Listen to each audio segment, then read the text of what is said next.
Are we ready? All right, thank you. All right, this is CR 0124316665, State of Idaho versus Bryan Kohberger. Defendant is present in custody with counsel, Ms. Taylor, Ms. Massoth, Ms. Barlow. The state is represented by Mr. Thompson, Ms. Jennings, Mr. Hurwitz, Mr. Nye, and Ms. Allen. This is the time set for sentencing in this case. The defendant previously entered a plea of guilty to 4 counts of first-degree murder and 1 count of felony burglary. In exchange, the parties stipulated to recommend a sentence consisting of, on burglary, 10 years fixed, on each of the 4 counts of first-degree murder, life fixed. The parties waived pre-sentence investigation. To my understanding, neither party submitted a sentencing memorandum or other materials for the court. The court is familiar with the file and the evidence submitted previously by the parties as it has reviewed them throughout the case and in anticipation of trial. Is there any legal cause why sentence should not be imposed at this time? No, Your Honor.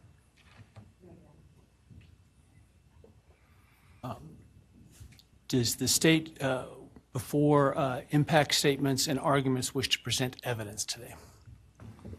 Your Honor, the state does not intend to present evidence in a documentary sense. We have provided the court through the clerk with photographs that we would like to use during the course of our sentencing argument. Sure. All right. Thank you. But no testimony other than impact statements? That's correct, Your Honor. All right. So with that, let's start with then impact statements. Ms. Jennings will be introducing And my understanding, just so I'm clear, I indicated through the trial court administrator that we need to see if any of the victims wish to have the camera not running in audio only. And my understanding is all of them indicated they are fine with the video. Is that correct? Yes, Your Honor, that's correct. All right, very well. Go ahead, Ms. Jennings. Your Honor, the first, and we're taking these in the order, victim impact statements in the order that the charges were listed in the indictment.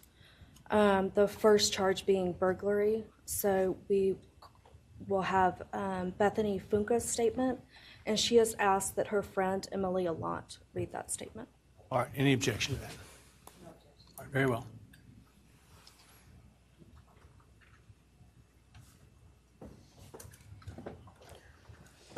Thank you, Your Honor. I'll be speaking on behalf of Bethany, and so, yeah, here it reads.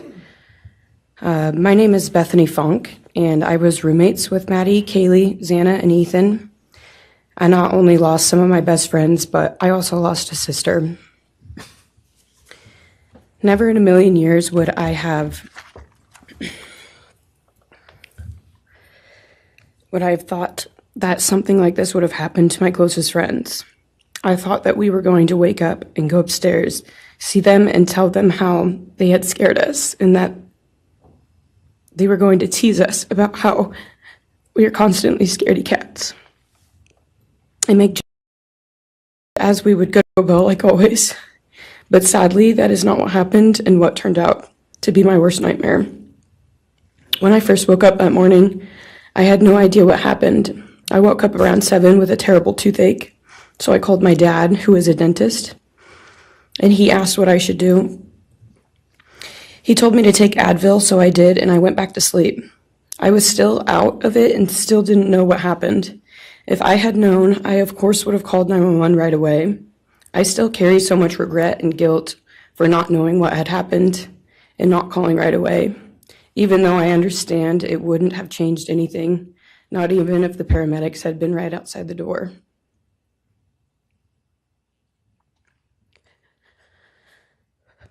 I was so frantic that morning and scared to death, not knowing what had happened.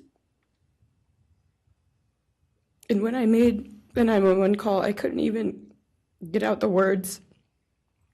And from then on, I don't remember a thing. It was like my brain wiped that whole memory. That was the worst day of my life. And I know it always will be.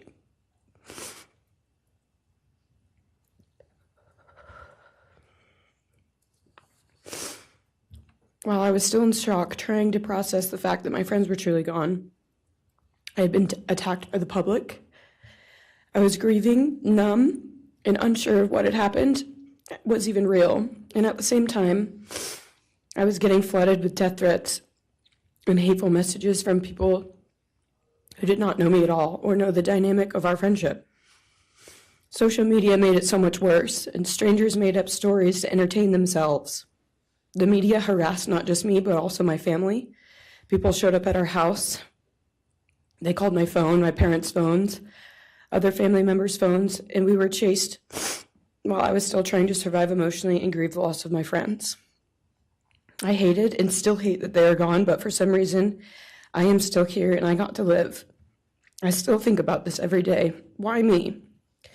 Why did I get to live and not them? For the longest time, I could not even look at their families without feeling sick with guilt. I did not know what to say or what to do. I was terrified that my presence just made their pain worse, and I was still here when their kid, their siblings, and their friends, their loved ones should have been here instead. After everything happened, I was afraid to go into my own backyard or alone in my house. I was scared that the person who did this would come for me next. I was always scared that the media would try to catch me at any moment of any day, even when I was just walking around my house. I made my parents close all the blinds during the day so no one could see me even in the slightest chance. I barely left the house, and when I did, I made sure I was never alone. I slept in my parents' room for almost a year. I made them double lock every door, set an alarm, and still check everywhere in the room just in case someone was hiding. And I still check my room every night before, and I double lock it. I have not slept through a single night since this happened. I constantly wake up in panics, terrified. Someone is breaking in, or someone is here to hurt me, or I'm about to lose someone else that I love. The fear never really leaves. For a long time, I could barely get out of bed. But one day I realized I have to live for them. They did not get the chance to keep living, but I do, and I will not take that for granted. So now every day I remind myself to live for them, and everything I do it with them in mind. I am still scared to go out in public, but I force myself to do things because I know that they would want me to keep living my life to the fullest. I am beyond blessed to still be here, and I refuse to take that for granted when they did not get a chance. Our house was not just a house, it was a home. It was where we laughed till we couldn't breathe, make meals, did crafts, binge watch reality shows, played games, and spent lazy days on the couch. It was movie nights, wine nights, morning debriefs, pranks, hot chocolate, cookies, and warmth. I would cherish those memories forever, and I will not let what happened erase how special our home was or how much those memories meant to me. Now I would like to share some bits and pieces of who they were as people and some of the memories that we shared. One of my favorite memories was Halloween, and we all went to Sigma Chi. But instead of partying, we just sat in an apartment, talking and laughing all night long. I do not think I've ever laughed that hard in my life. We did not care about the party, we were just happy to be with each other. Xana was 1 in a million. She was the life of the party.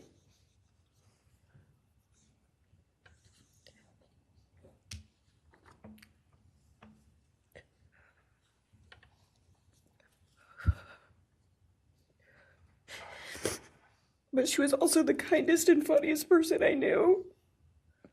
Everyone loved her because she made everyone feel so loved. She was just someone you always wanted to be around, no matter the circumstance.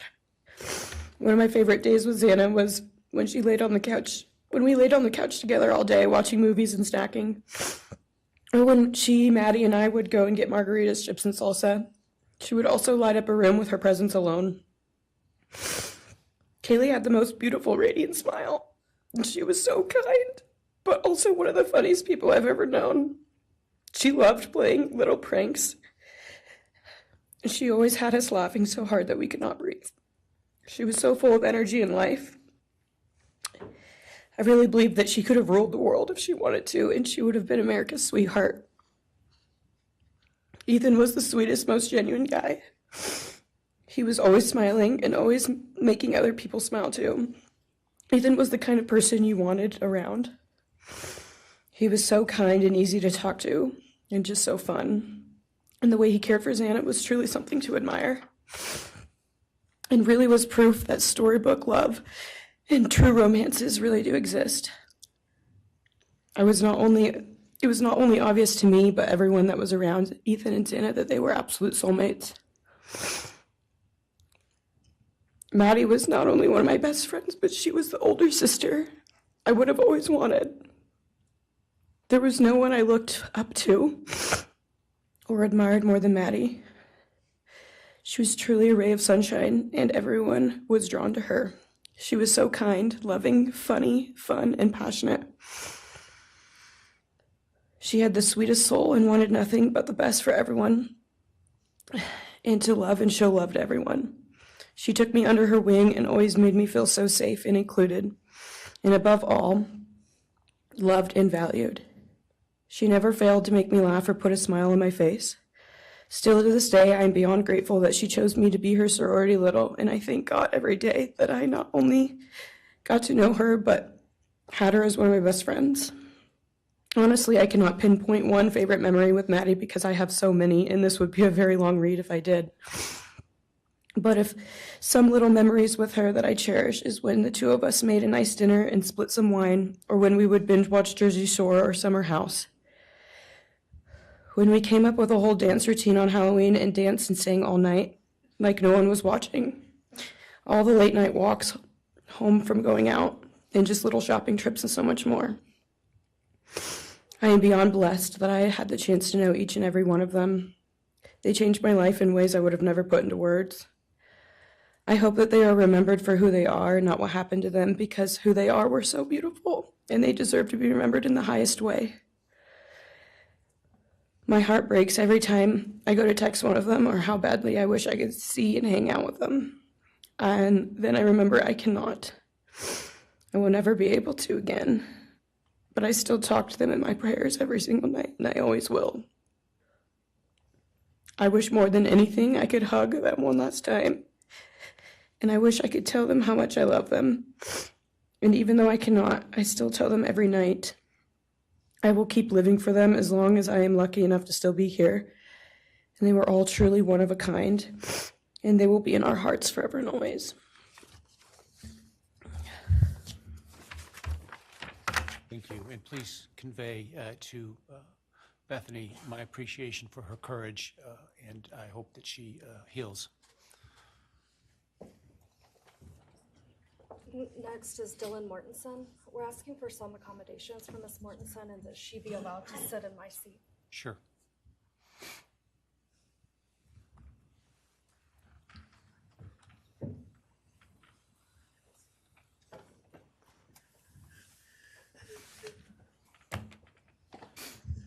Dylan, just take your time, all right?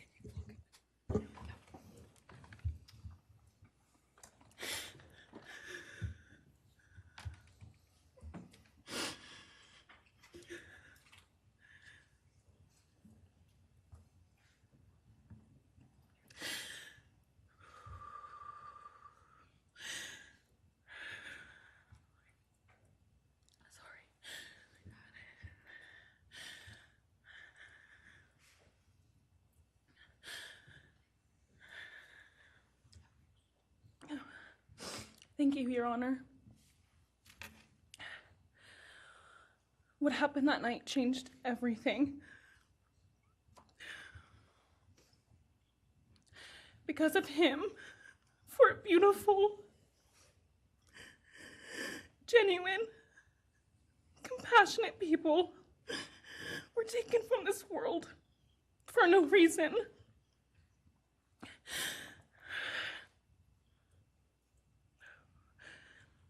He didn't just take their lives. He took the light that carried it into every room. He took away how they made everyone feel safe, loved, and full of joy. He took away the ability for me to tell them that I love them and that I'm so proud of them. He took away who they were becoming and the futures they were going to have. He took away birthdays, graduations, celebrations, and all the memories that we were supposed to make. All of it is gone. And all the people who loved them are just left to carry that weight forever. He didn't just take them from the world. He took them from me, my friends, my people who felt like my home, the people I looked up to and adored more than anyone. He took away my ability to trust the world around me. What he did shattered me in places I didn't know could break. I was barely 19 when he did this. We had just celebrated my birthday at the end of September. I should have been figuring out who I was. I should have been having the college experience and starting to establish my future. Instead, I was forced to learn how to survive the unimaginable. I couldn't be alone. I had to sleep in my mom's bed because I was too terrified to close my eyes. Terrified that if I blinked, someone might be there. I made escape plans everywhere I went. If something happens, how do I get out? What can I use to defend myself? Who can help? And then there are the panic attacks. The kind that slam into me like a tsunami out of nowhere. I can't breathe. I can't think. I can't stop shaking.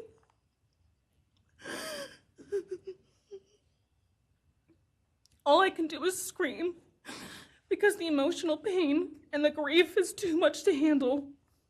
My chest feels like it's caving in. Sometimes I drop to the floor with my heart racing, convinced something is very wrong. It's far beyond anxiety. It's my body reliving everything over and over again. My nervous system never got the message that it is over, and it won't let me forget what he did to them. People call me strong. They say I'm a survivor, but they don't see what my new reality looks like. They don't see the hypervigilance, the exhaustion, the way I scan every room I enter, the way I flinch at sudden sounds. They don't know how heavy it is to carry so much pain and still be expected to keep going, and that's because of him. He stole parts of me I may never get back. He took the version of me who didn't constantly ask, what if it happens again? What if next time I don't survive?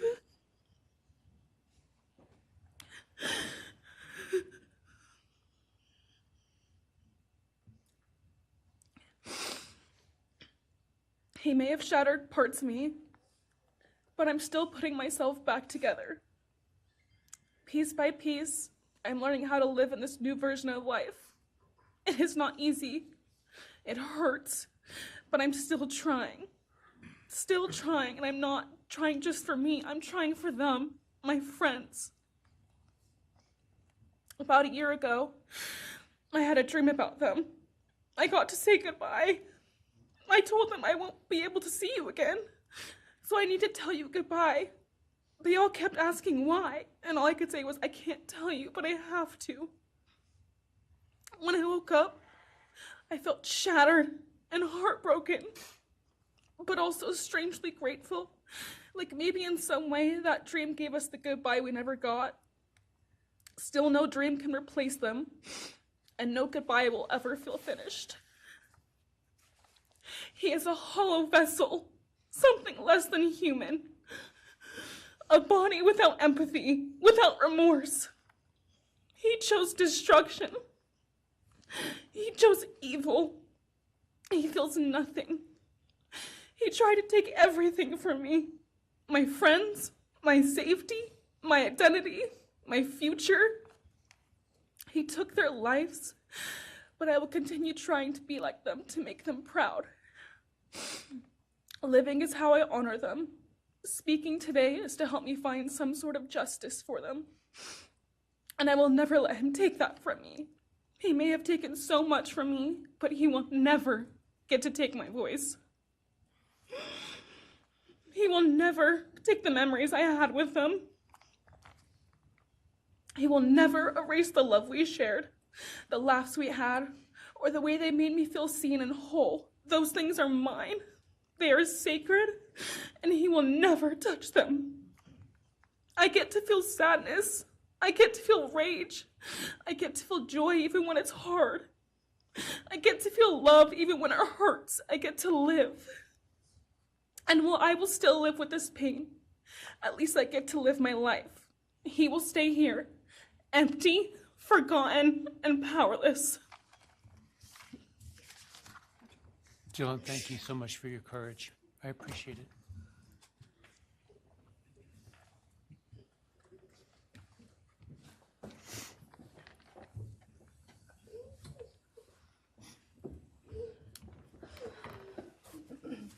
Next, we have members from the Madison Mogen family. First would be Scott Laramie, Madison Mogen's stepfather.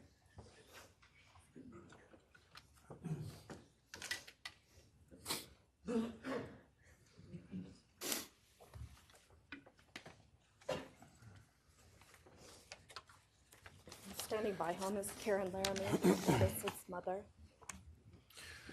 Thank you, Your Honor. My name is Scott Laramie. I'm Maddie Mogen's stepfather and the husband of Maddie's mother, Karen Laramie. I will read this victim impact statement on behalf of Karen and myself. Maddie was our gift of life, our purpose, and our hope. Maddie quickly became Karen's joy, identity, and purpose in life. I joined Maddie's life when she was 2.5 years old. The experience transformed me into a life of joy, love, and family. Maddie was bright, beautiful, kind, empathic. She listened carefully to others and was observant, seeing and caring about the hearts and the minds of all she encountered. She loved music and music festivals. She had a wonderful sense of humor. She excelled in school. She was an easy child to raise, almost never requiring discipline, and almost always giving us parental joy. One time Karen remembers disciplining Maddie as a little girl. Maddie responded, "You broke my heart," which of course melted ours. She had a keen wit, even at that young age. As she transitioned into teenage years, she prioritized us and extended family over many of the distractions that capture teenagers. She showered us with her presence and love at family events, barbecues, picnics, birthdays, holidays, and others. She spent countless hours with her papa, her Uncle David, Aunt Nadine, and her other close family and friends.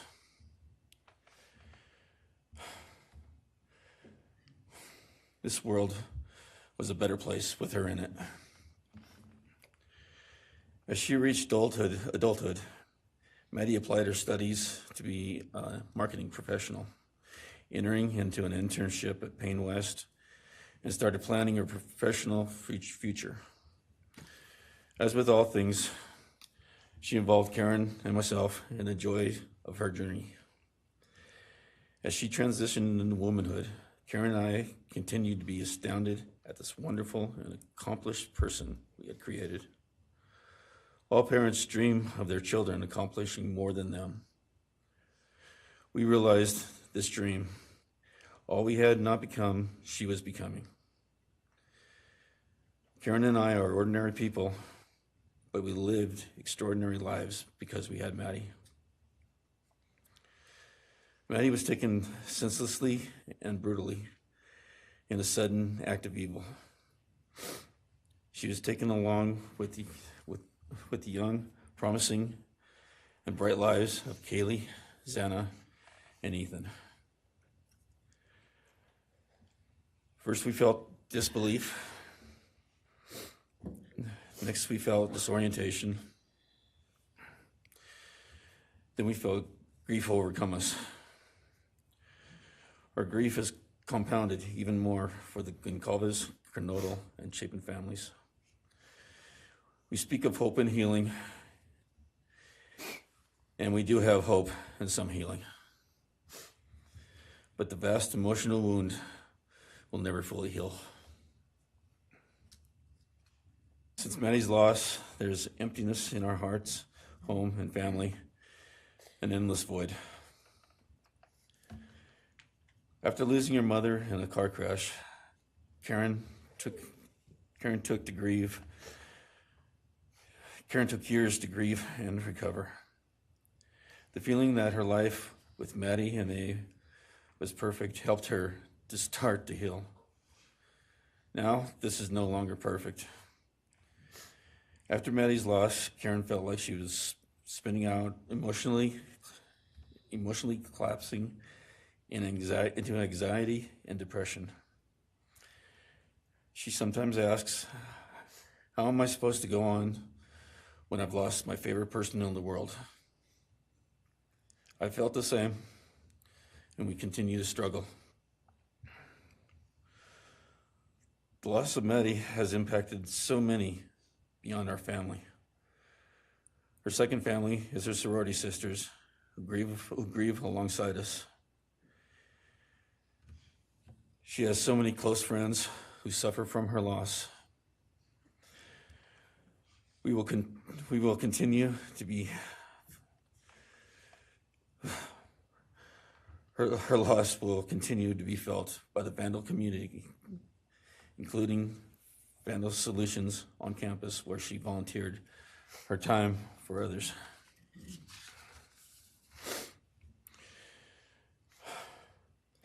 It helps us to know Maddie is in heaven now, freed from the trials of this earth. We, however, continue to live on without the grace and support of her presence. We will grow old without our only child, our bright, beautiful friend and daughter. In the end, there are no words that can accurately capture the devastation of losing Maddie. We will endure, and we will go on. For Maddie, we will not let our grief consume us. For Maddie, we will continue to love and care for our family and friends, including the families of Kaylee, Xana, and Ethan.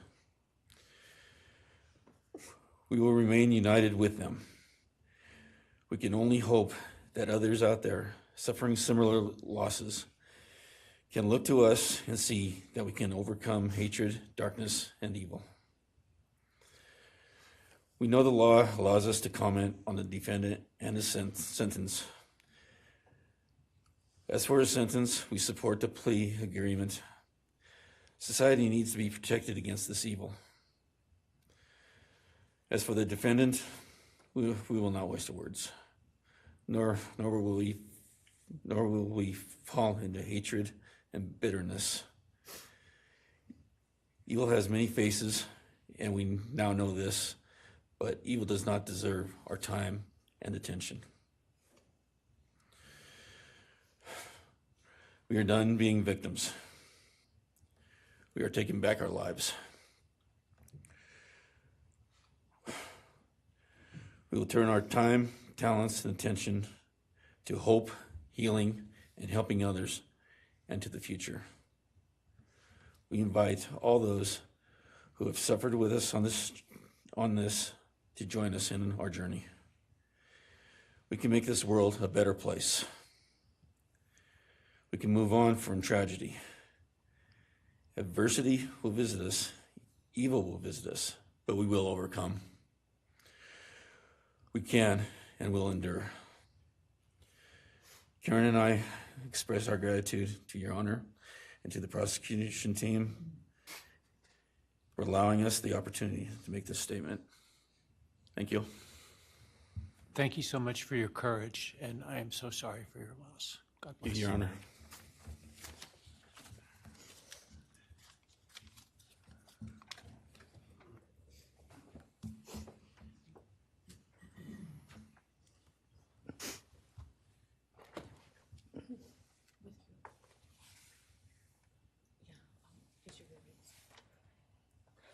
Your Honor, this is Leander James. He's the attorney for the Mogen family and victim advocate. He'll be reading a statement for Karen Laramie. May it please the court, counsel. My name is Leander James. I am the pro bono counsel for Karen and Scott Laramie. Karen has asked me to read this statement into the record. I thank my husband, Scott, for his statement, his courage, and his unending love and support during this dark time. While words are inadequate to capture the impact of this horrific crime on our family, he expressed it as best anyone could. For Maddie's sake, I will add my supplement statement that incorporates additional impact in the context of my extended family. I am grateful to Maddie's great uncle, Bryan Kohberger, for assisting me with the difficult task of putting our pain into words. For me and my extended family, Maddie was our hope and our light. Her beauty, both outside and in, shone its light upon everyone with whom she came in contact. Her beauty, she carried that hope and light into the future for our entire family. We have memories of our Maddie and grief and pain at her being taken from our presence. Any one of us would have given our own light to have been outshone by hers. We now look to our Creator to know that her light continues where we look to see her in His presence.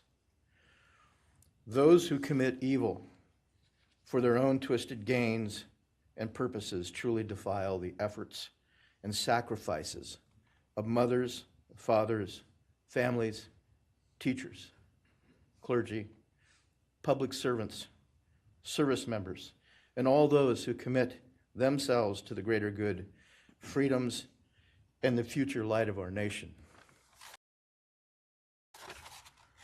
Condemnation falls heavily upon those who squandered the lives of our future hopes and dreams. Some may offer forgiveness for what the defendant has done. However, we cannot at this time, or perhaps ever, nor will we ask for mercy for what he has done. His acts are too heinous. The agony and grief he has caused, too great. But we will waste no further words or thoughts on him. For Maddie's sake, we will move on. We will do our best to carry Maddie's light into this world and make it a better place. I thank the court and the prosecution for allowing me the opportunity to make my statement, and I thank all those who have and will support my family and the families of Kaylee, Xana, and Ethan. Thank you. Thank you. Thank you, Mrs. Laramie. Appreciate it.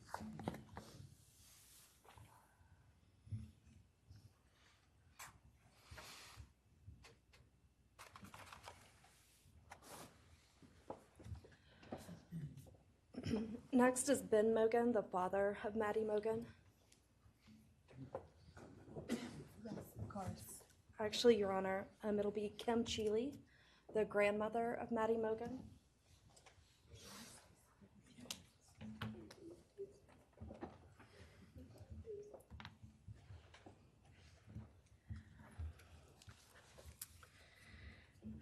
My name is Kim Cheeley. I was Maddie Mogen's paternal grandmother, as Ben Mogen, her father, is my son. I'm here today with my sister Lori Cheeley, Maddie's great aunt, and my son Ben Mogen, and my daughter-in-law, Corey Hatrock. I'd like to begin by thanking a number of people involved in bringing this case to closure. In my daughter's words, the plea deal the prosecution team reached this month is one that punishes the perpetrator of this horrendous crime, protects the public from further harm, and allows all of us who knew and loved these kids the time to grieve without the anxiety of the long and gruesome trial, the years of appeals, and potential for mistrials along the way.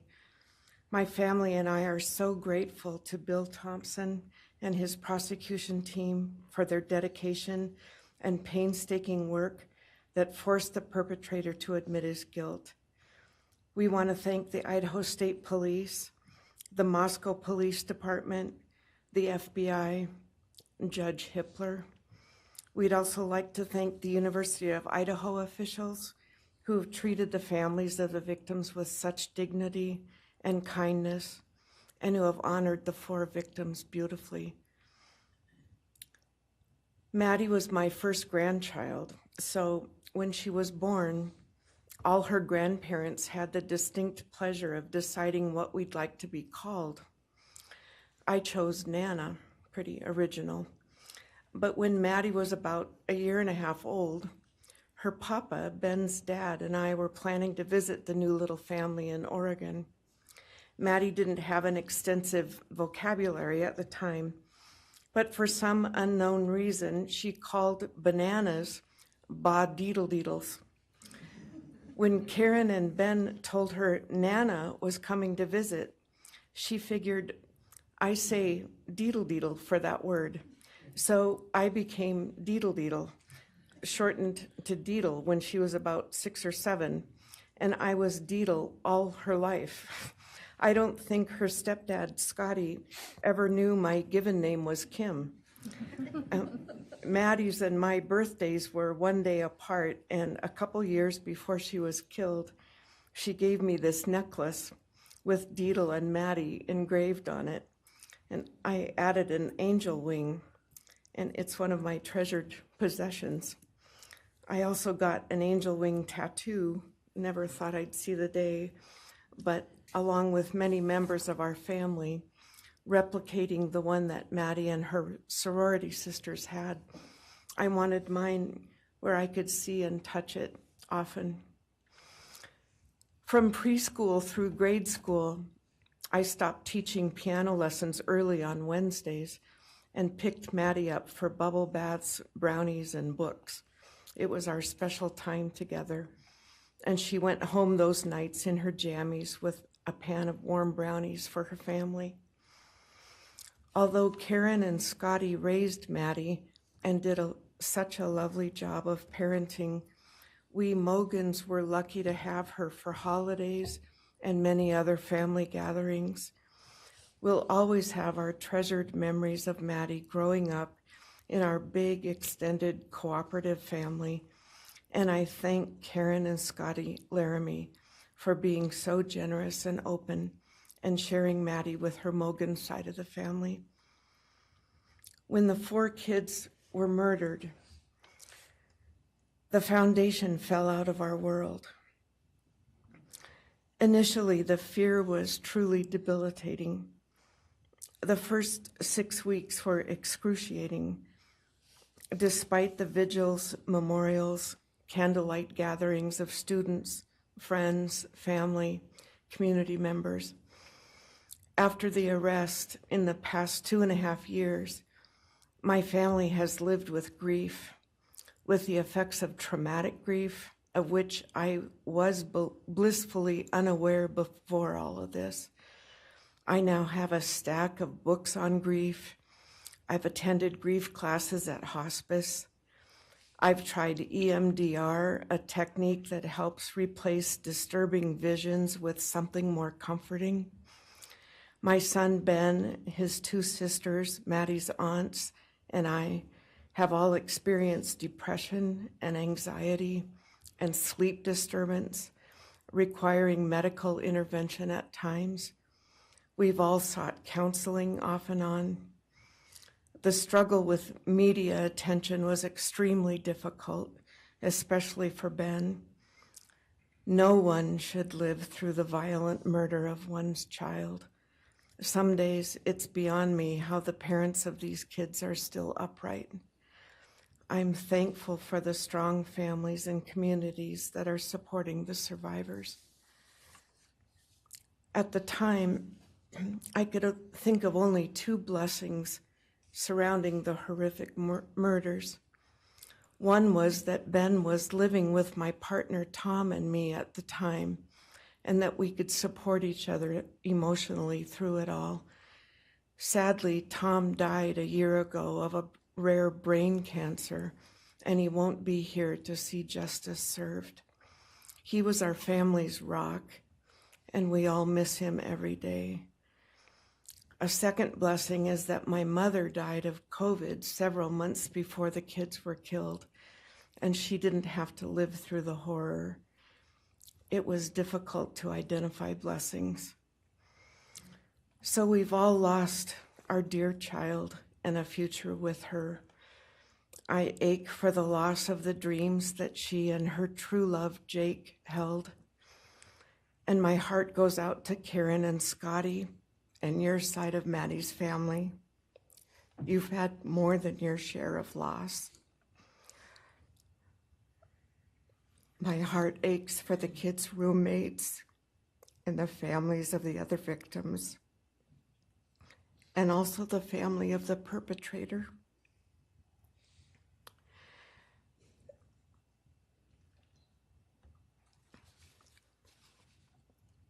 Going forward, we Mogens are choosing to put our energy and focus into honoring Maddie's too short life and sweet spirit by celebrating Maddie May Day, which my two daughters established. On May 25th each year, Maddie's birthday, we encourage folks to do random acts of kindness in Maddie's name.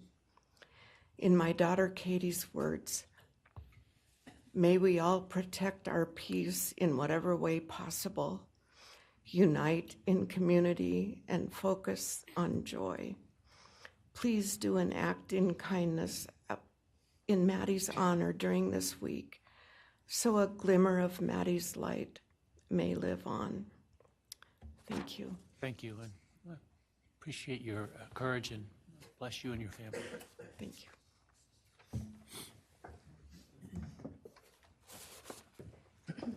Now is Ben Mogen, Maddie Mogen's father.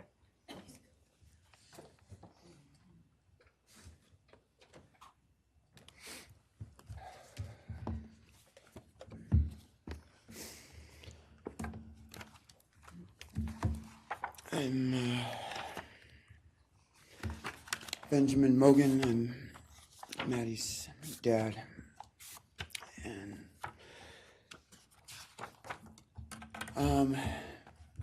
first I just want to say thanks to all the people that helped bring this all to a close. I know it's not the resolution that everyone, wanted, but I think that that everyone worked so hard, and we really appreciate all their efforts. It was such a hard thing to go through for everybody.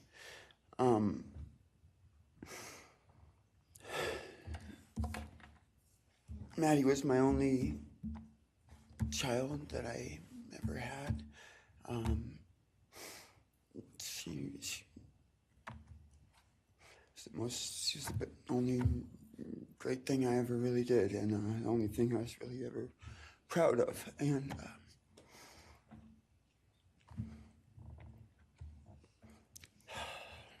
I thought we would have the rest of our lives together to be together and to know each other, and I took for granted the times, she was in college, and I thought, oh, well, we'll have the rest of our lives to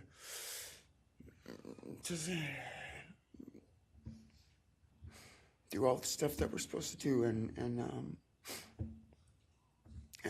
she was just about done. She actually earned all of her credits for her college degree, and Karen and Scotty and I got to go and get her diploma that she actually earned, and she deserved every bit of that. And but I thought that that was going to be just the beginning of a long life together, and we never got that. Karen and Scotty did such a great job raising her after Karen and I split up, and I'm so thankful for Scotty and the role that he played in her life when I wasn't able to. But we got to spend a lot of great times together, Maddie and I. She was my favorite person to go to a concert with. We got to see some fun shows together, and I told her, if there's ever a show that you want to go to, let me know, and I'll get you tickets for you and your friend, or if we want to go together, we'll make it happen. And my favorite memory with her was when the Mac Miller show sold out here in Spokane, and everyone wanted tickets, no one could get them, and on the last day before the show, they did a radio thing, and I got 4 meet and greet tickets for Maddie and her friends and me to go and see the show, and that was her favorite artist at the time, was Mac Miller, and he's gone now too, and my little cousin Zach drove us all there that night, and he's gone too, tragically, and anyway, the last thing that she ever wrote to me was this Father's Day card, and I'm so glad I still have it. I'm just going to read what she said. It says, "Happy Father's Day. I hope you have the best day. I can't wait till we can hang out again soon.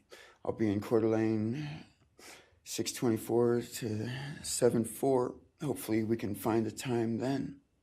I loved your birthday card that you sent me, by the way. Maybe we can see a concert sometime soon.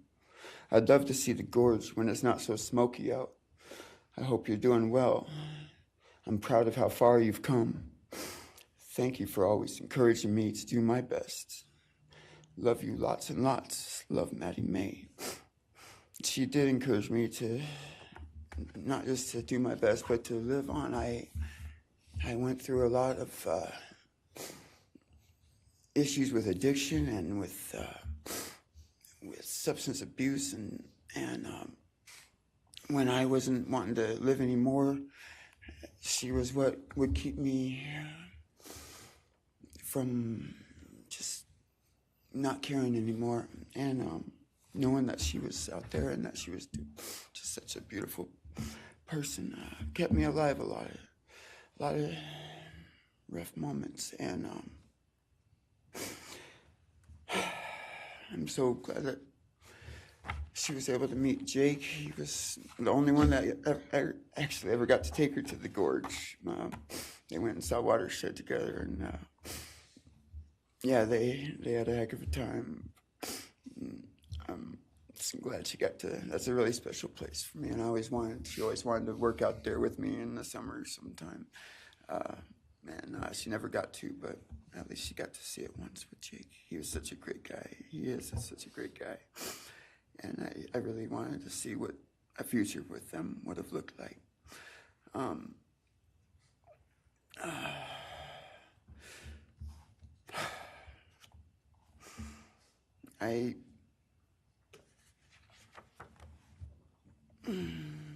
never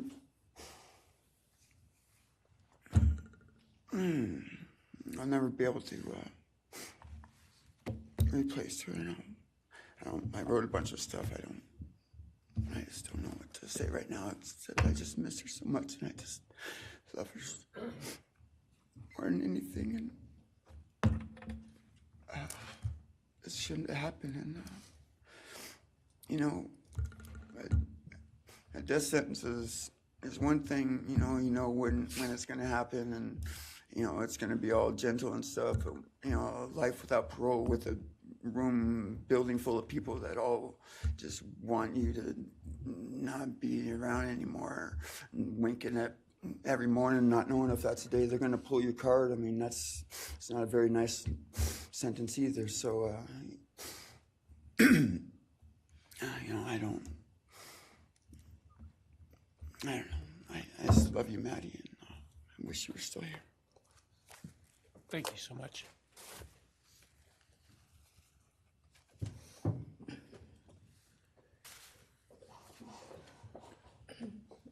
Your Honor, next would be members from the Kaylee Goncalves family. First will be her father, Steve Goncalves.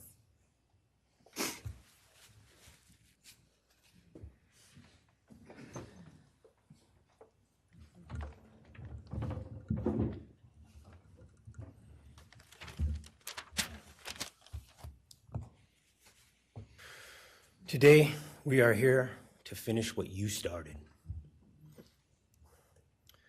Today, you've lost control. Today, we are here to prove to the world that you picked the wrong families. The wrong state, the wrong police officers, the wrong community. You tried to break our community apart. You tried to plant fear. You tried to divide us. You failed. Instead, your actions have united everyone in their disgust for you. I just learned from these lead investigators, to their shock, they worked in an investigation and actually worked with Pennsylvania police officers and the federal FBI. You united everyone. Everyone was united after you. None of us are divided. We are united in our disgust and our love for these children. Today you have no name. Because when this all started, we all came together and we said, let's stop even talking about his name and just use initials. So even the media just calls you BK. That's all you are. Looking back when the police officers knocked on my door, told me what happened to my child, told me what happened to Maddie Mae, I don't think he was even out of the driveway before my kids turned around, looked at me and said, what do we do, Dad? I told them, you get to work. You get your ass to work. And we started calling, we started texting, we started emailing. And you know what? Within hours, we had your white car on the camera. We knew from the very beginning we had you. Police officers tell us within minutes they had your DNA, like a calling card. You were that careless, that foolish, that stupid. Master degree, you're a joke, complete joke. But we took this disaster and we did what we could. We put everything online. We took our kids, we took our images, we took everything that they did, their videos, their photos, the girls' pranks, Ethan singing. We put it out there, we shared it with the world. And the world united. And all they ended up, when they talked about this case, is they talked about Kaylee Jade, Maddie Mae, Xana, and Ethan. Everything what these people meant to us, a father, a mother, a brother, a sister, we shared that with our community. Then we shared it with our state. We shared it with the country, and eventually we shared it with the world. The world's watching because of the kids, not because of you. Nobody cares about you. You're not worth the time, the effort to be remembered. In time, you will be nothing but two initials forgotten to the wind. No visitors, nothing more than initials on an otherwise unmarked tombstone. From this moment, we've all started From this moment, we will forget you. We want to all leave in closing. One last thing. You picked the wrong family, and we're laughing at you on your trip to the pen. That will be today or tomorrow. I'll close with, God bless all the men and women that worked on this case and all the hard work that you guys did. You guys allowed us to grieve and allowed us to get through this. The amount of work that you guys put together and the way that you guys put it together was beautiful. There was hard times to be expected, but thank you all. God bless. Thank you.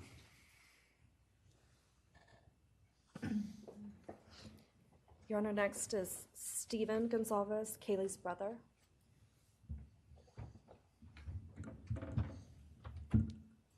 Stephen's actually gonna pass. I'm gonna go. Okay. Olivia Goncalves, Kaylee's sister.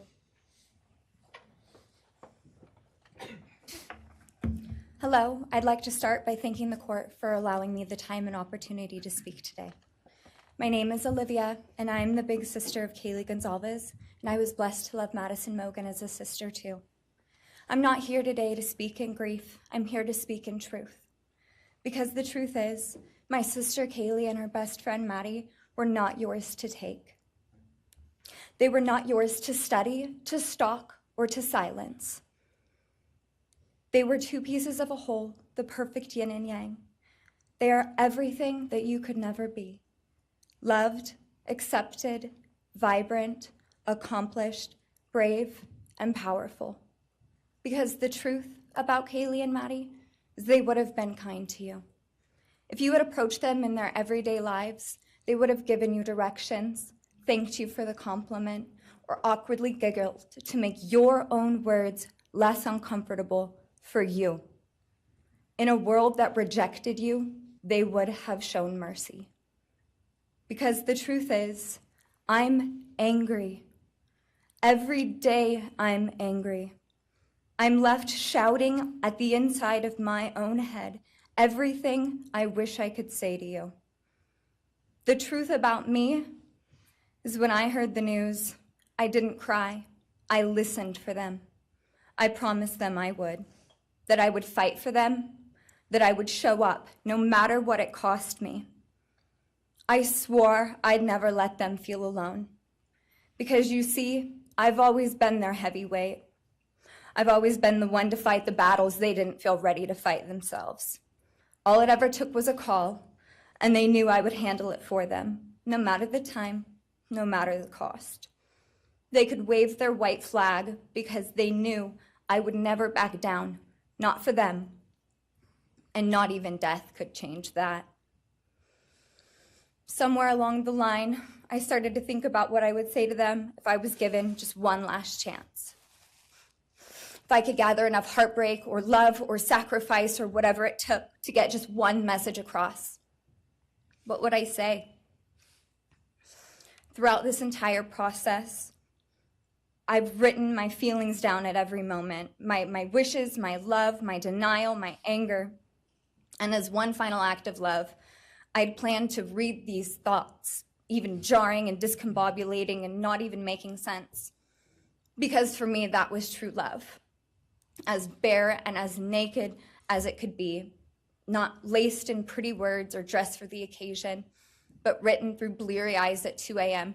with clenched fists, angry at this reality.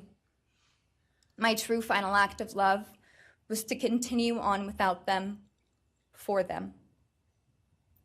That dream to read aloud my love to them, to bring meaning through pain, was the latest blow in realizing you don't deserve it.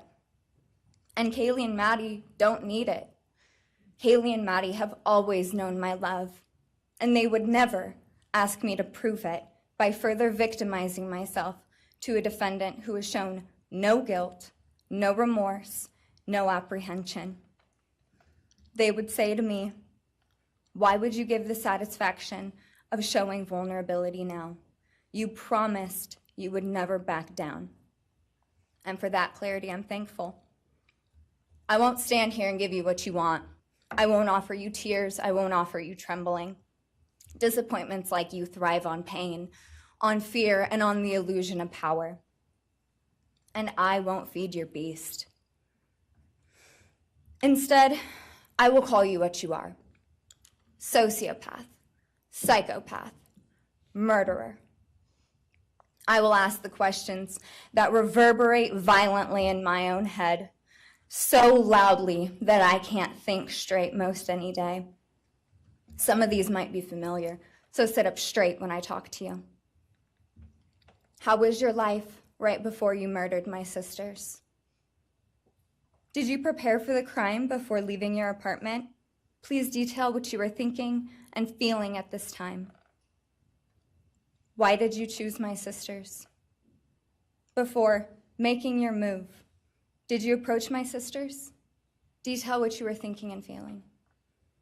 Before leaving their home, is there anything else you did? How does it feel to know the only thing you failed more miserably at than being a murderer is trying to be a rapper? Did you recently start shaving or manually pulling out your eyebrows? Why November 13th? Did you truly think your Amazon purchase was untraceable because you used a gift card? How do you find it enjoyable to stargaze with such a severe case of visual snow? Where is the murder weapon, the clothes you wore that night? What did you bring into the house with you? What was the second weapon you used on Kaylee? What were Kaylee's last words? Please describe in detail the level of anxiety you must have felt when you heard the Bearcat pull up to your family home on December 30th, 2022. Which do you regret more? Returning to the crime scene 5 hours later, or never, ever going back to Moscow, not even once, after stalking them there for months? If you were really smart, do you think you'd be here right now? What's it like needing this much attention just to feel real? You're terrified of being ordinary, aren't you? Do you feel anything at all? Or are you exactly what you always feared? Nothing. If you're so powerful, then why are you still hiding, defendant? You see, I'm here today as me. But who are you? Let's try to take off your mask and see. You didn't create devastation. You revealed it in yourself.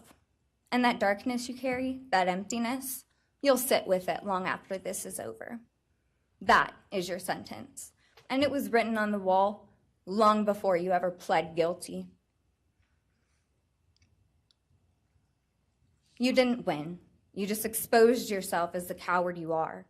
You're a delusional, pathetic, hypochondriac loser who thought you were so much smarter than everybody else. Constantly scolding, turning your nose up to grammar mistakes, nitpicking and criticizing others. You wanted so badly to be different, to be special, to be better, to be deep, to be mysterious. You found yourself thinking you were better than everyone else, and you thought you could figure out the human psyche and see through it, all while tweaked out on heroin. Lurking in the shadows made you feel powerful because no one ever paid you any attention in the light. You thought you were exceptional, all because of a grade on a paper. You thought you were elite because your online IQ test from 2010 told you so. All of that effort just to seem important. It's desperate. There is a name for your condition, though. Your inflated ego just didn't allow you to see it. Wannabe. You act like no one could ever understand your mind, but the truth is you're basic. You're a textbook case of insecurity disguised as control. Your patterns are predictable. Your motives are shallow. You are not profound. You're pathetic. You aren't special or deep, not mysterious or exceptional. Don't ever get it twisted again. No one is scared of you today. No one is intimidated by you. No one is impressed by you. No one thinks that you are important. You orchestrated this like you thought you were God. Now look at you, begging a courtroom for scraps. You spent months preparing, and still all it took was my sister in a sheath. You work so hard to seem dangerous, but real control doesn't have to prove itself. The truth is, the scariest part about you is how painfully average you turned out to be. The truth is, you're as dumb as they come. Stupid, clumsy, slow, sloppy, weak, dirty. Let me be very clear. Don't ever try to convince yourself you mattered just because someone finally said your name out loud. I see through you. You want the truth? Here's the one you'll hate the most. If you hadn't attacked them in their sleep, in the middle of the night, like a pedophile, Kaylee would have kicked your fucking ass. Thank you. Thank you.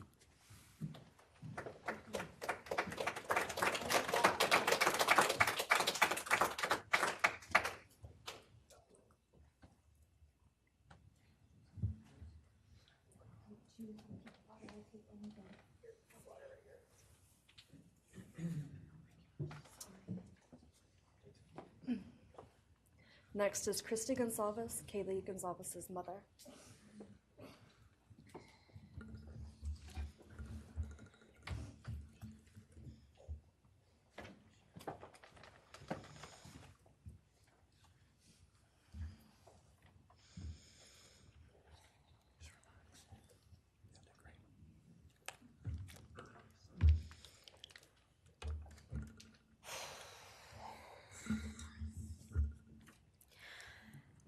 Thank you, Your Honor. I never imagined having to speak to someone so devoid of humanity. For a long time, I didn't think I'd find the words low enough to meet you where you are. But now I realize this isn't about you. It's about what you've done to me, and I need you to hear it. When you murdered my daughter, Kaylee Jade Goncalves, you didn't just take her life, you shattered others. You attacked what you could never be, and in doing so, you left a trail of devastation far beyond that house. You stole my peace. You've altered my every waking moment, every sleepless night, the way I view the world, people, safety, trust. It's all been changed by your cruelty. I no longer recognize parts of myself. Joy is harder to find. Laughter feels foreign. The world moves forward, but I'm suspended in a place of sorrow and rage. You've taken from me something that can never be restored. The grief sits with me every day, some days quietly, and other days so loud it drowns out everything else. The emotional toll you've inflicted on me is immeasurable. I live with a constant ache, with birthdays that are now memorials, with holidays that feel hollow, with empty chairs that scream louder than words ever could. I am forever changed. But for you, as a person working on a PhD in criminal justice, you really didn't think this one through. You're not that good. In fact, you're not that good at anything. You couldn't secure a job. You couldn't get along with others. You couldn't even get a female to look in your direction. All because you are pathetic. Now you're a joke in this courtroom. I wish I could crown you with a jester hat to complete your orange jumpsuit clown look. A dead killer doesn't kill again. So while I'm disappointed the firing squad won't get to take their shots at you, I'm confident that the men in prison will have their way with you in more ways than one. You will finally get what you wanted, physical touch. Just probably not how you were expecting it. See, you haven't beat the system. You've simply entered a new one, where the rules are cruel and the consequences will never end.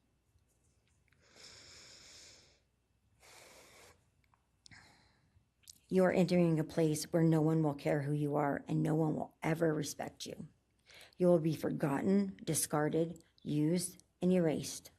You will always be remembered as a loser, an absolute failure. And when those prison doors slam shut behind you, I hope that sound echoes in your heart for the rest of your meaningless days. I hope it reminds you of what we all already know. You're nothing. May you continue to live your life in misery. You are officially the property of the state of Idaho, where your fellow inmates are anxiously awaiting your arrival. But it's okay, because they're there to help you. Hell will be waiting. Quick message from our youngest daughter. Aubrey wanted to say, you may have received A's in high school and college, but you're going to be getting big D's in prison. Thank you.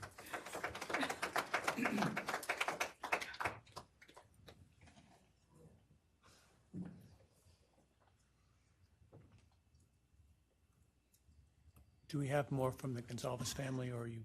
Yes. Next would be Shannon Gray, the Goncalves family attorney. He'll be reading statements from Kaylee Goncalves' grandmothers. Well, Morning, Your Honor. Shannon Gray, the attorney for the Goncalves family. I actually have 3 statements, one from her aunt and 2 from her grandparents. This is from her aunt, Tammy Butts. You, in the cloak of darkness, made a decision to turn our whole family's world upside down forever. You, in the cloak of darkness, took our Kaylee J. Goncalves away from us all without hesitation. Never have you shown any remorse or regret. We just get creepy, non-expressive stares as you have your team of women defend you. Kaylee was a strong, kind, fun-loving, caring person, and she will greatly be missed by all her family and friends for the rest of our lives. She had goals in life that you took from her and us. We lose on watching her enjoying her life, working hard and building the future she wanted. She was ready to start that after college life. You, in the cloak of darkness, took it all away. You left us without her future wedding, her future children that she would have added to our family. No more talking to her on the phone, going for a coffee, celebrating holidays. It's all gone. You, in the cloak of darkness, gave each and every one of Kaylee's family members their own lifetime sentence.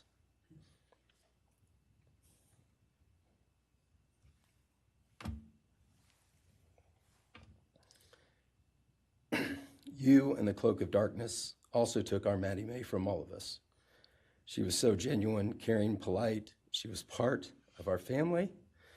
You came in, harmed our children that were younger women than you in their own beds. You're nothing, you're a coward.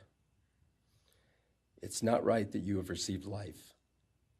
I pray that you meet your end in the cloak of darkness, burn in hell. I have 2 other statements, Your Honor.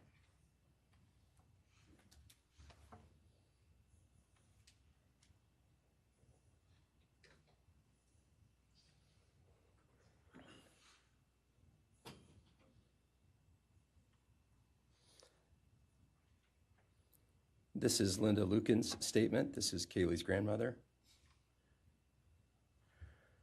I really don't know how to address something so inhumane, but I will try. Nothing in the past 2.5 years has made any sense. All I get is you cowardly went into a home at night, filled with what I'm sure you thought was all sleeping girls, and went on a vicious killing spree for no other reason but to appease your demonic urges. You took my granddaughter Kaylee from us, plus 3 other beautiful lives. You took my granddaughter Kaylee, beautiful, sweet-souled, doll-faced Kaylee, who was getting ready to start her amazing life, who had such a bright future, who was loved by so many, who you were so envious of. She had a life you could never have. You are so beyond human. You're definitely a demon from hell. I truly wish your punishment would be the same death you inflicted on our kids. But I think you will meet some new friends in prison who will be there just to help you. Thumbs up.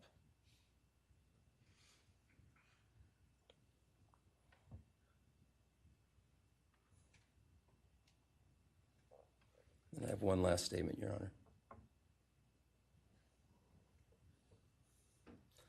This is from Cheryl Goncalves, Kaylee's other grandmother. John 1:5 says, "Light shines in the darkness, and the darkness overcomes it not." Somewhere in your life, some jealousy, envy, ego, something went dark. It pushed out all light until you became dark and evil.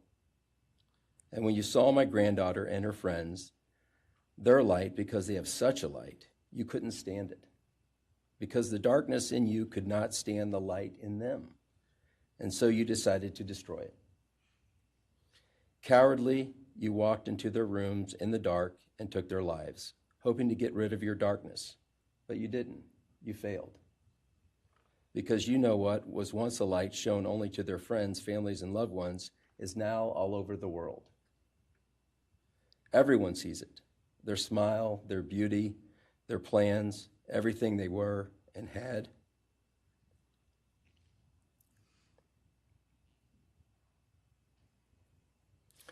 And you think you put a close to it, even that, but you didn't. Because they still exist. They are still light. They are still beautiful. You can never take that away. They will always be in the light of all eternity. And you will be in the darkness because you could not overcome it. You failed. I want you to be gone, more than gone. I want you to be cast out. Cast out from my life, from my family, from this earth.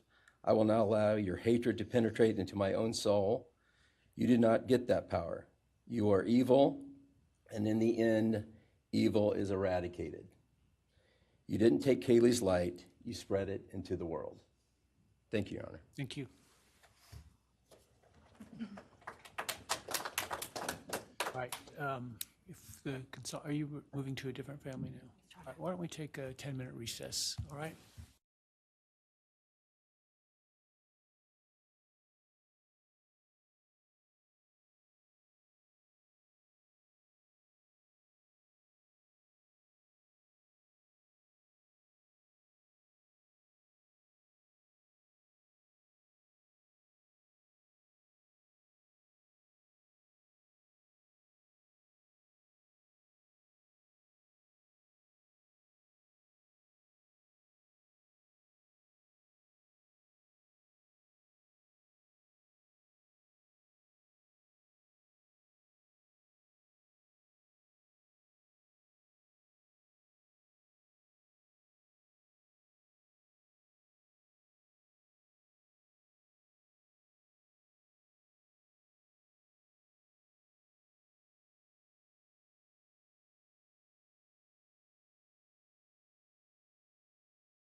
Be seated.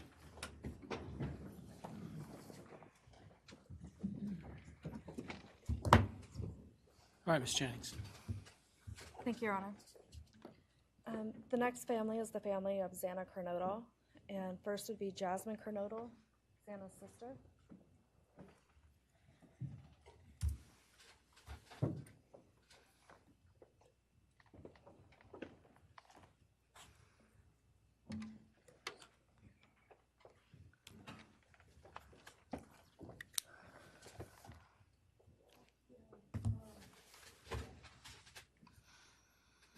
Thank you to everyone who's been involved in this and just for all the hard work and dedication you guys have put into this. I also want to thank everyone for the support and just my family and friends who've been around through this time. I went back and forth on whether to speak today because the truth is you don't deserve power over my feelings, my words, or me. Thank you. In the end, I realized this moment isn't about you. It's about justice for Xana, Ethan, Kaylee, and Maddie. It's about honoring the beautiful people they were and still are in God's eyes. On November 13th, 2022, a piece of my heart was ripped away. There's no way to ever fully describe the weight of losing my sister, my best friend. No sentence or punishment will ever come close to the justice Xana, Ethan, Kaylee, and Maddie deserve. Xana was everyone's best friend. She was kind, she was funny. She was a gift to each person she was able to make an impact on. Xana was someone I turned to when I needed direction or advice. Although I am her older sister, I often found myself looking up to her. She had a radiant energy that everyone loved, and she always knew the right way to approach a problem. She knew how precious and special life was, and she truly did live every day to the fullest. Yet her story was cut short by an act of evil. I believe in a God whose justice is not bound by this courtroom. I find peace knowing that judgment ultimately belongs to him. For your sake, I hope one day you feel the full weight of what you did. I hope you take accountability. I hope you truly experience the guilt and you surrender yourself to Jesus Christ. Because no punishment on this earth can ever compare to the isolation and pain of eternal separation from God. Xana deserved more. They all did. But I come here to say this. I am strong. I am brave. I'm a fighter, just like Xana. And you don't get to control how I move forward or what I believe. I walk with the comfort of knowing I will see my sister again. Xana didn't get the future she deserved. She won't be the maid of honor at my wedding, the cool aunt to my future children. I'll never hear her laugh or see her light up a room ever again. But I will carry her with me for the rest of my life. I will live in her honor, fight to be the best kind of woman and someone she's proud of, to make sure the world never forgets who she was. Xana's story doesn't end with what was taken from her. It lives through the love she gave, the people she touched, and the legacy our family will protect. Her light still shines, and her voice will echo louder than this pain. You didn't take that from us, and you never will. Thank you.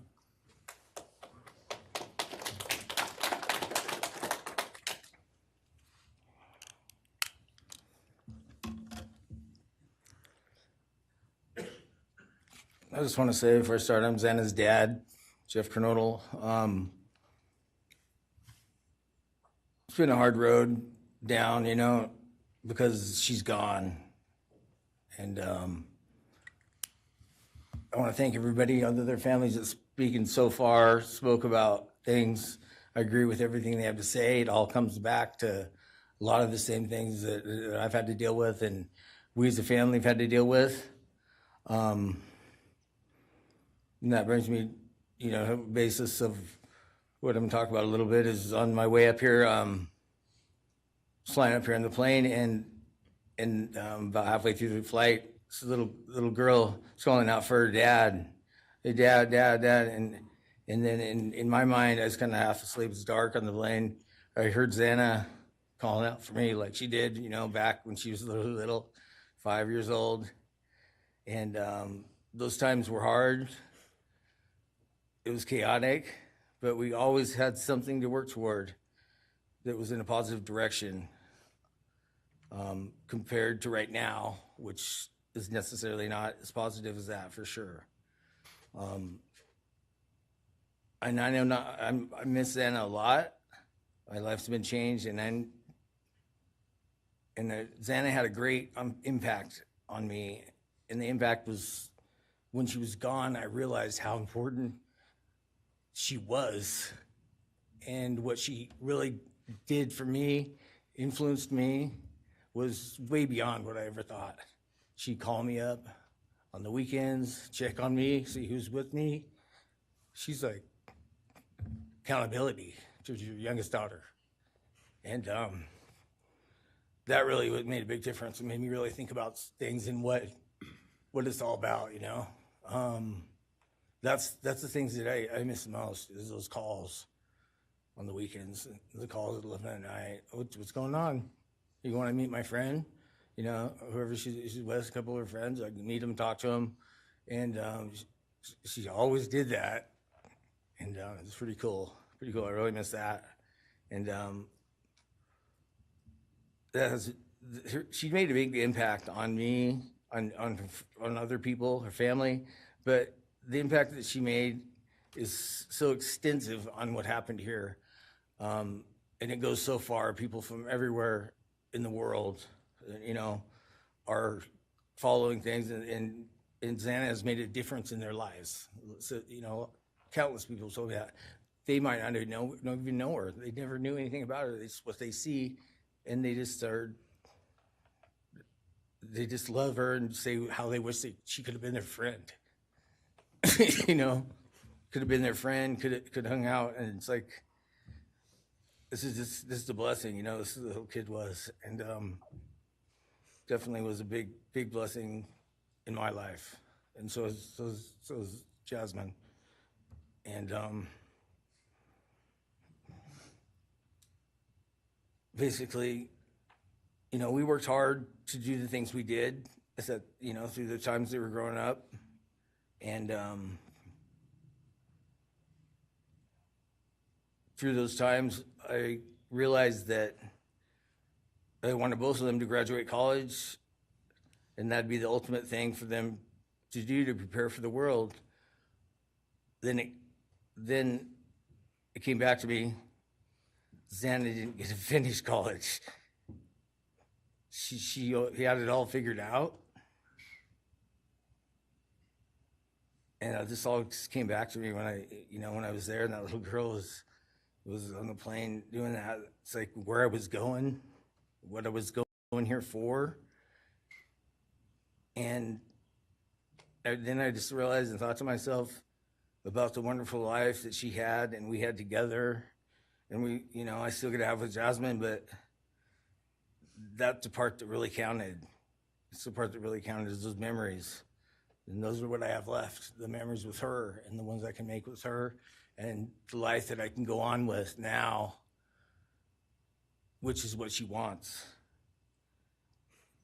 And I say that in present tense because that's what she wants, because I've been told that, I've been countless ways that she's out there and has a way to communicate, which I'm very grateful for.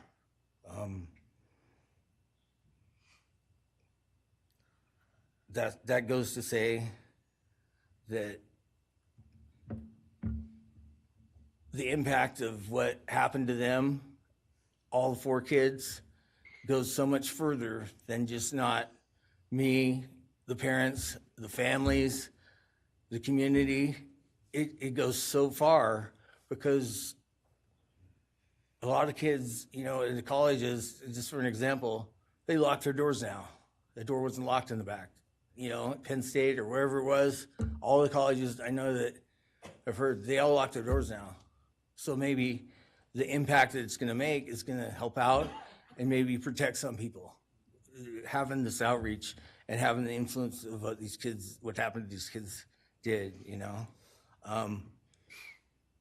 all I know is I was 7 miles away when it happened, and she wasn't feeling that good. It was 11:30, and I almost went over to Susanna's to say, and I would have been sitting right there on that couch, and you had to deal with me.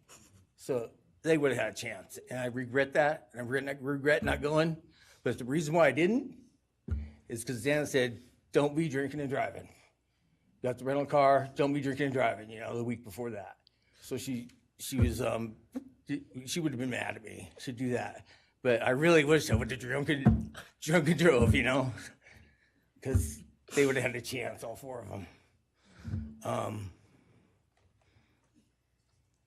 At this point, I just have to go on. We're going to go on with everything and make things better in my life, because that's what it's all about. If I have closure in things, and the part that we miss is Xana, her influence, her smile, the things that she did, and we have the memories left, the great memories, and she just wants us to make more memories and not be sad or upset or shocked or taken for that, and that's what we're going to do. We just have to. That's all I got. Thank you for your words and your courage, and bless your family.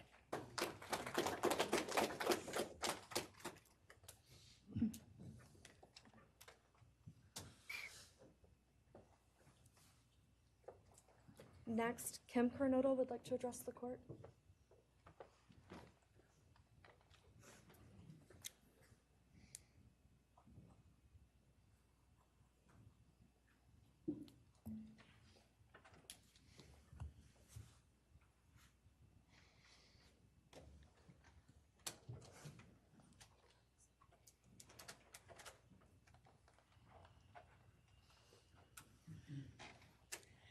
Thank you, Your Honor. My name is Kim Kernodle.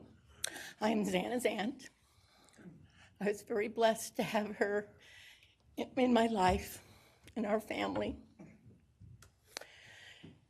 And I thought I had everything in my head, what I wanted to say, but it kind of went out. And I'm always looking for the positive thing, because evil, hate can destroy people. And that's what it started doing with our family. It created anger with our family members. And then I had to look, because Xana was everything that the media, her friends said. She was that fun, loving, high-spirited, beautiful person. And I no longer get to get my nails done with her, have lunch with her.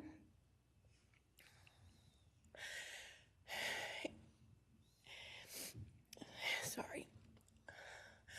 But how I look at it now is this tragedy, this horrible tragedy on all of the 4 children, has brought us closer. You united us with your actions. We're united now, and we're stronger than ever. We have family and friends now that we never knew we had.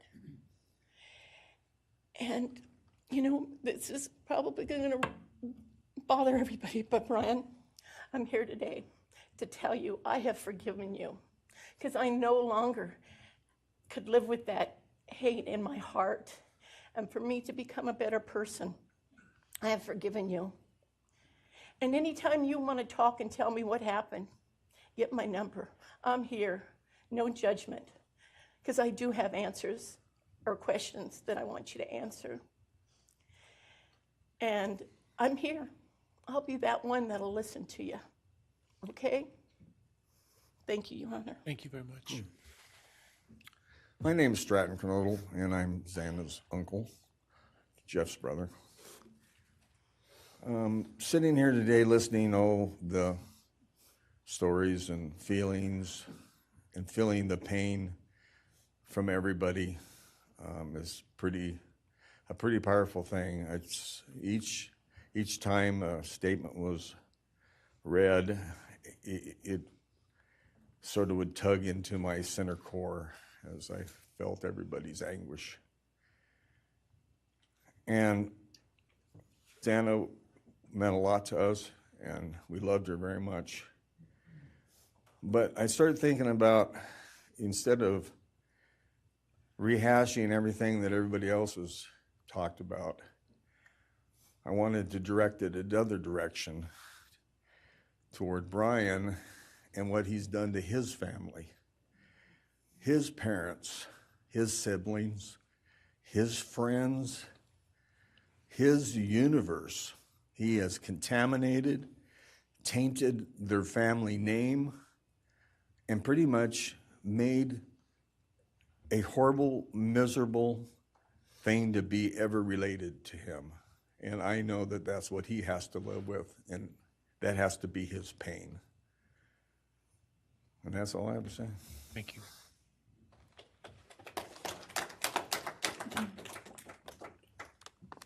Next, Your Honor, I believe Randy Davis, stepfather to Xana Kernodle, would like to address the court.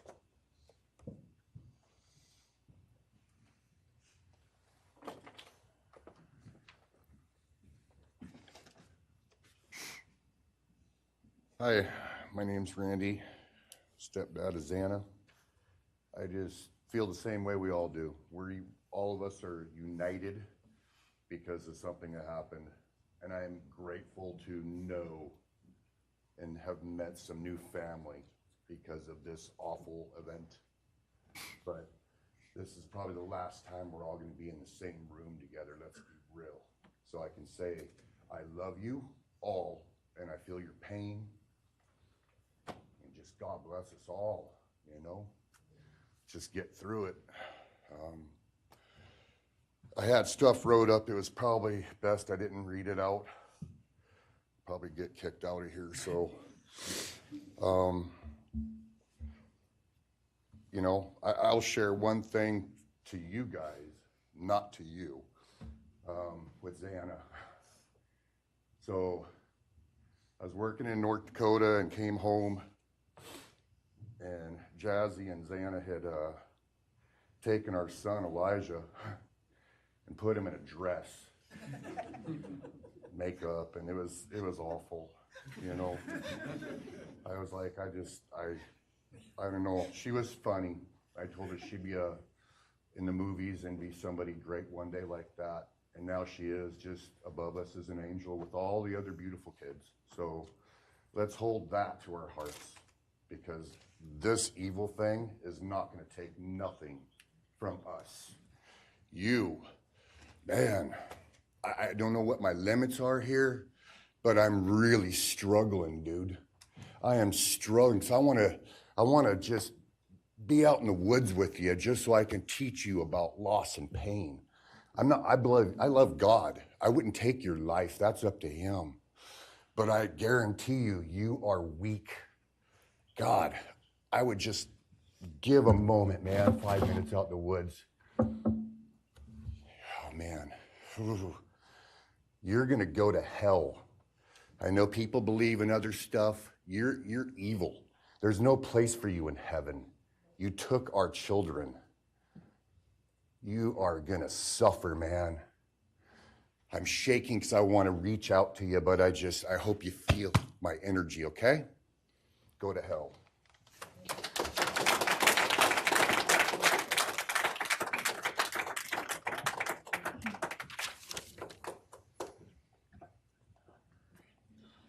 Next is Kara Northington, Xana's mother.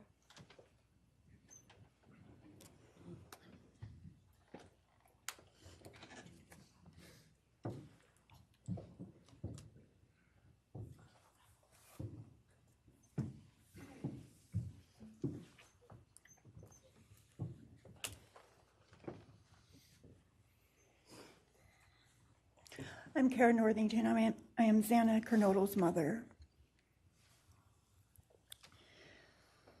This letter is to you, really. But it is for my daughter, who was murdered by you. Today I stand before you, the man who is responsible for murdering my beautiful daughter, Xana Kernodle. My daughter was beautiful both inside and out. She possessed love for those around her and had a light so bright it will live on forever in our hearts. She brought joy and laughter to her friends, her family, and anyone in her presence. Our Lord and Savior, Jesus Christ, now has her in his loving arms in heaven, where she can never be harmed ever again for eternity. Because of her, I came to know my Lord and Savior, Jesus Christ. Because of her, many will come to Christ. It is Christ who lives in me that has given me the strength to forgive you. It was of no power of my own. In return, the Lord has filled me with joy, hope, and peace that surpasses all understanding. Jesus has allowed me to forgive you for murdering my daughter without you even being sorry or asking for this.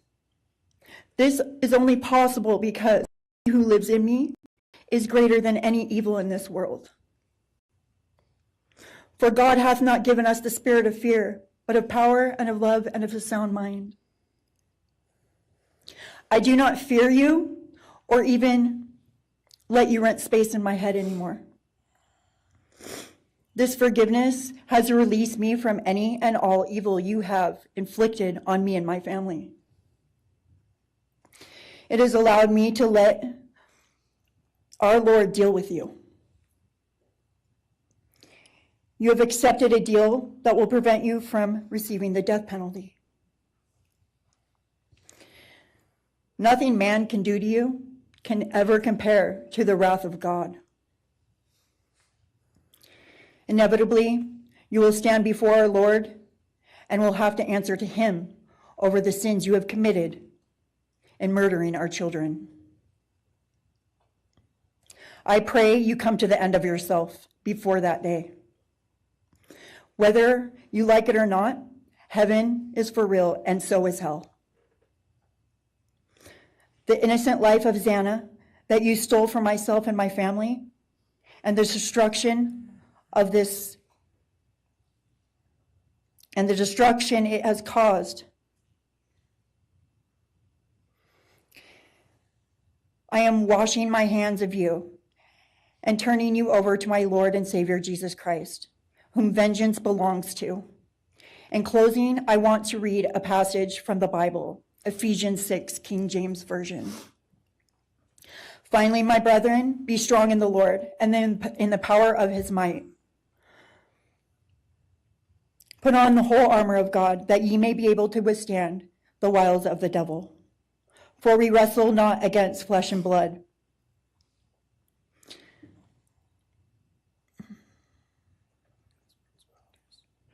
but against principalities, against powers, against the rulers of the darkness of this world, against spiritual wickedness in high places. Wherefore, take unto you the whole armor of God, that ye may be able to withstand in the evil day, that ye may be able to stand in the evil day.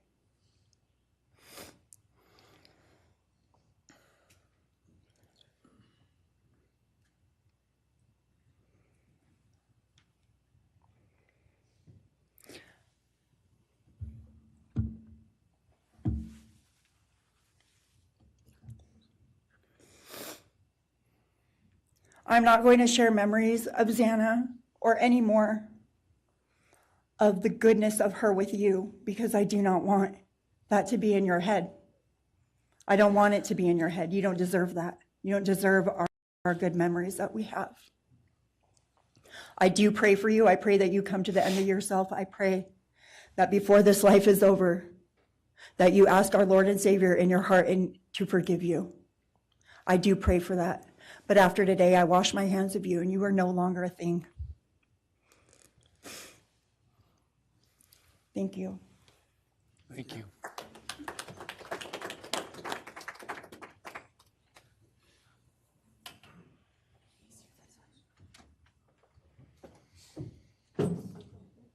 I don't believe the state has any other victim impact statements.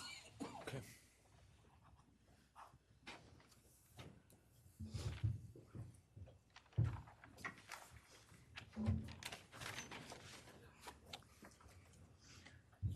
Right, state can argue.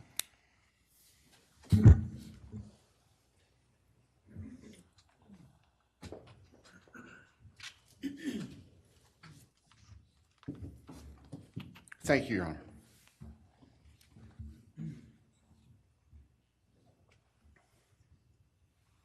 Just as a housekeeping matter to start, there will be the issue of restitution. That is, the documentation is being gathered, and we ask the court would defer that for 30 days so we can present it in an orderly fashion and make sure it's comprehensive for everyone. Any objection to leaving restitution open in 60 days? All right. Thank you, Your Honor.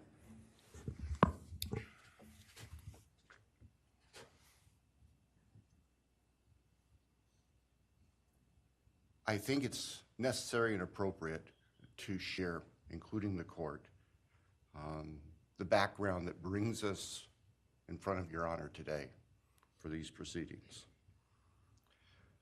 As the record reflects, and as everybody in this courtroom knows, the defendant has pleaded guilty to all 5 counts charged in the indictment. Under oath before Your Honor, he has admitted that the charges against him are true. He has reassured the court that he has not been coerced or threatened to make those admissions. And Your Honor did an extraordinary job in taking the pleas back on July 2nd. We appreciate the court's discipline and insight. The defendant has also waived appeal on the multitude of rulings from this court and Your Honor's predecessor in Latah County on seeking to dismiss the case, seeking to control or limit evidence, seeking to offer evidence that would not be appropriate. And we appreciate the court's consistent rulings based on the law, based on the facts. As Your Honor will recall, on June 18th, it's just really not that long ago, we appeared before this court for arguments on what became the defendant's final motions to this court. Motion where they wanted to offer evidence suggesting that other people were responsible for the defendant's actions, and the motion continuance of the trial. It was readily apparent to all of us in the courtroom from Your Honor's comments that those motions were not going to be granted. So we returned to Moscow and continued with what we had been working on for months in preparation for trial. We had no qualms about going to trial if trial was what was necessary and appropriate. The following week after we were in court, we were approached by the defense with an inquiry about a possible plea. And I can tell the court this is the first suggestion ever that there was any consideration, because indeed, the defense had maintained from the beginning that Mr. Kohberger, the defendant, was factually innocent. It's clear that the reality of the evidence and the case that had been investigated and prepared and that we were ready to present in court became a reality. Our reaction, among other things, was to reach out to all the families. And in fact, later that week, on Thursday and Friday of that last week of June, we met with representatives by teams, virtual meetings.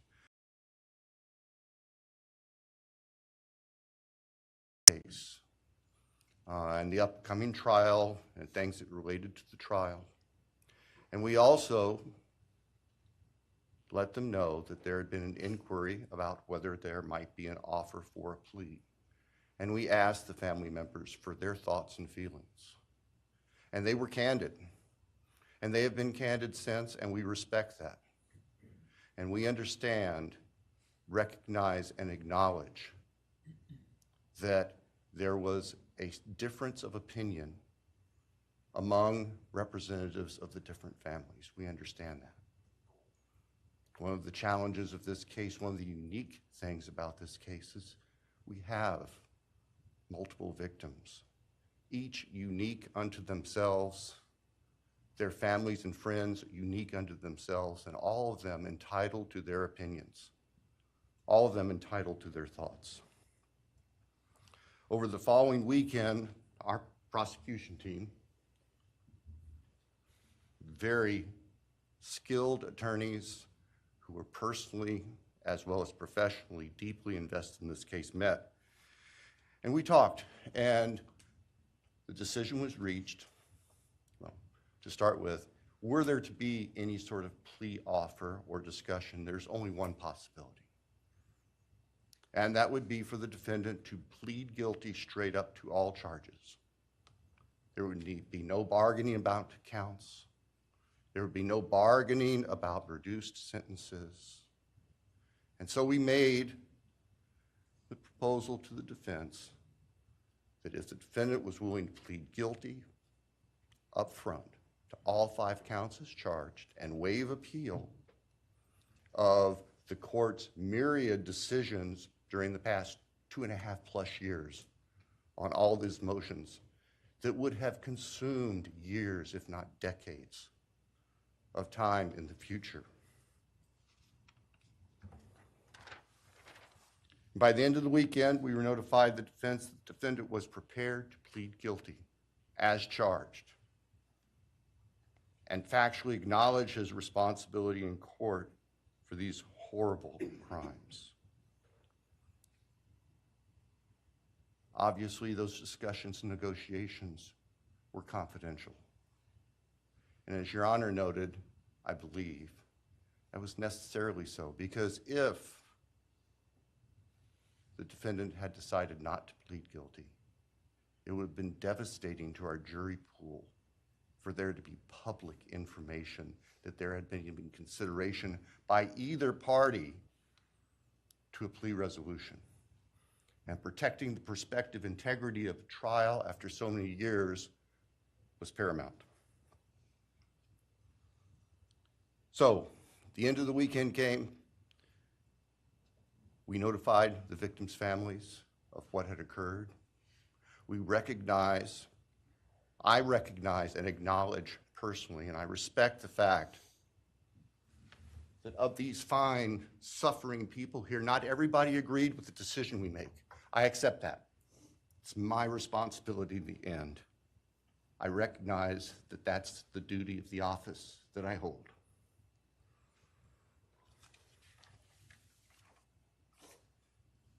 So now, it is time for the judicial system to impose final judgment and close the door on this chapter of these tragedies. As the court is aware, by the agreement of the parties, it is the state's prayer. Perhaps have the Elmo police turned on.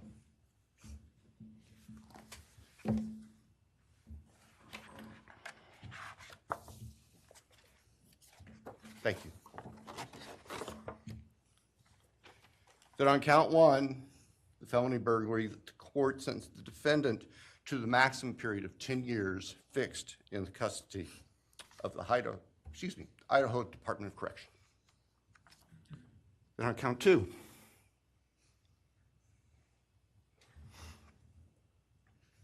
that the court sentenced the defendant to fixed life for the murder of Maddie Mogen.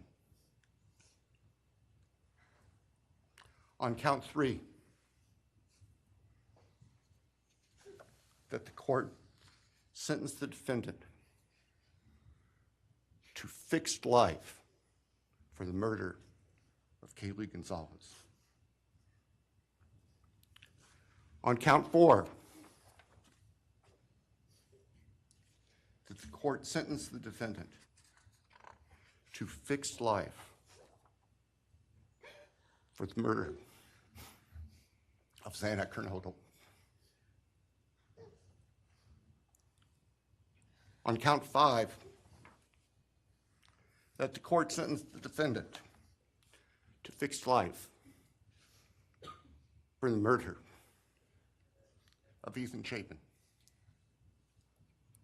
And the state further prays that these sentences be ordered to run consecutively, back to back, not at the same time, to recognize and respect the unique individuality of each of these beautiful young people whose lives were taken brutally and for no reason.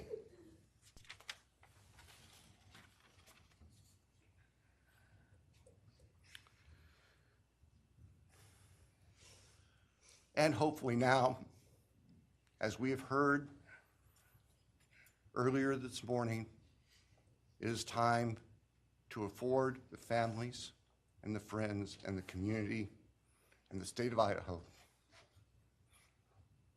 and the nation and the world to move forward. We can't undo, and we can never undo, the horror of what occurred on the early morning hours of November 13th, 2022 at 1122 King Street in Moscow, Idaho. For a long time, the presiding district judge in Latah County was John Stegner, who eventually became a member and a justice of the Idaho Supreme Court. And Justice Stegner often observed that even God cannot change the past. But everyone in this room has the ability to take themselves forward. And we want the judicial system to afford them the opportunity today to do that.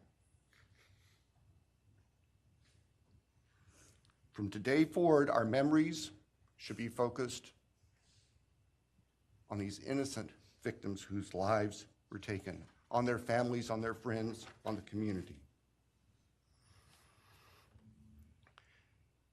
The court has heard discussion, talk today, reminiscences today about a special family that our victims shared, not just their natural, legal, and biological families, not just their university family within their sororities, for example.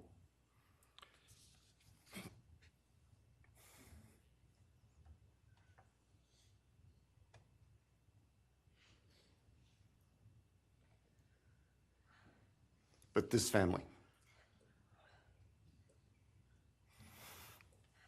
This is the picture taken on November 12th, 2022, of the special family of 1122 King Road.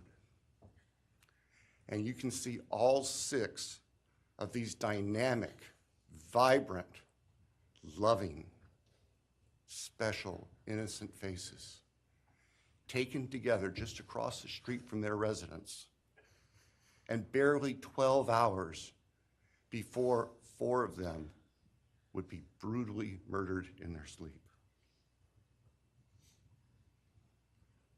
They've been described consistently as being bright, caring, vivacious, with futures we can only imagine now. But they were, and they remain, a special family that I think we should all recognize and appreciate. So it's time to move forward. There have been a number of statements directed specifically at the defendant today, I have one last thought. After Your Honor imposes judgment and sentences the defendant to spend the rest of his life in prison, in other words, sentence the defendant to die in prison, he's going to stand up in the belly chains and leg irons that he's wearing today, and he's going to be escorted into the custody of the Idaho Department of Correction. And the door will close behind him forever. That is the closure that we seek, that all of these people, these loving friends and family deserve, so that we can move forward. Thank you, Your Honor. Thank you.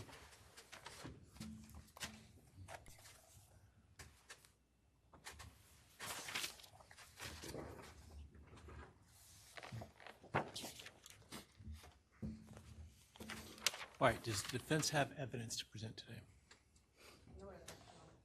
All right. Does the defense wish to make argument today? We do not wish to make arguments. Mr. Kohberger, along with his legal team, is prepared for the court to enter judgment. All right, Mr. Kohberger, you have an opportunity to make a statement if you wish to. I take it you are declining. I respectfully decline. Well.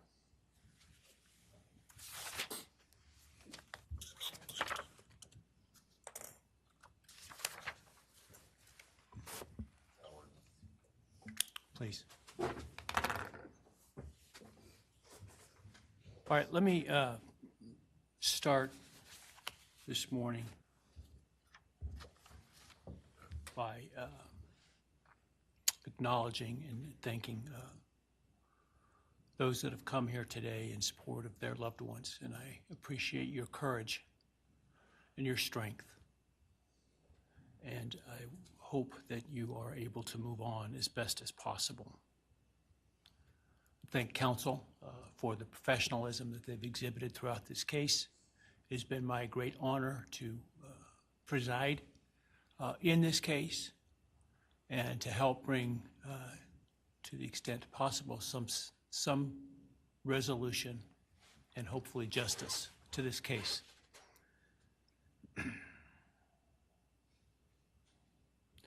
During the quiet morning hours of November 13, 2022, a faceless coward breached the tranquility of 6 beautiful young people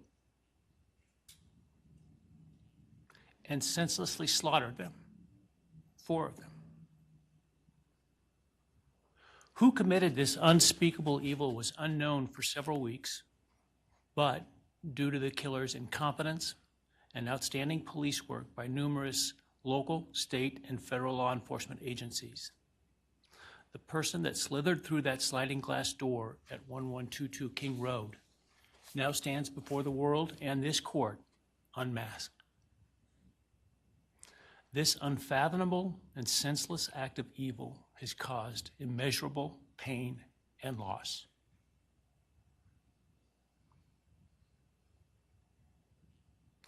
No parent should ever have to bury their child. This is the greatest tragedy that can be inflicted upon a person. Parents who took their children to college in a truck filled with moving boxes had to bring them home in hearses lined with coffins. The loss this killer inflicted was not just the death of these people's children, siblings, grandchildren, as we've heard today. It has ripped a hole in their soul, destroying a special part of their very essence. Any person who is a parent defines themselves foremost as such.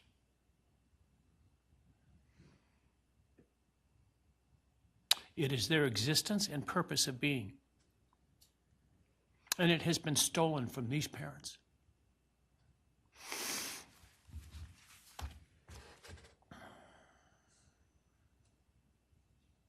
None of us have experienced the loss these victims have in the unspeakable way that they have. And therefore, none of us can, nor should we, question the way in which they have handled their loss.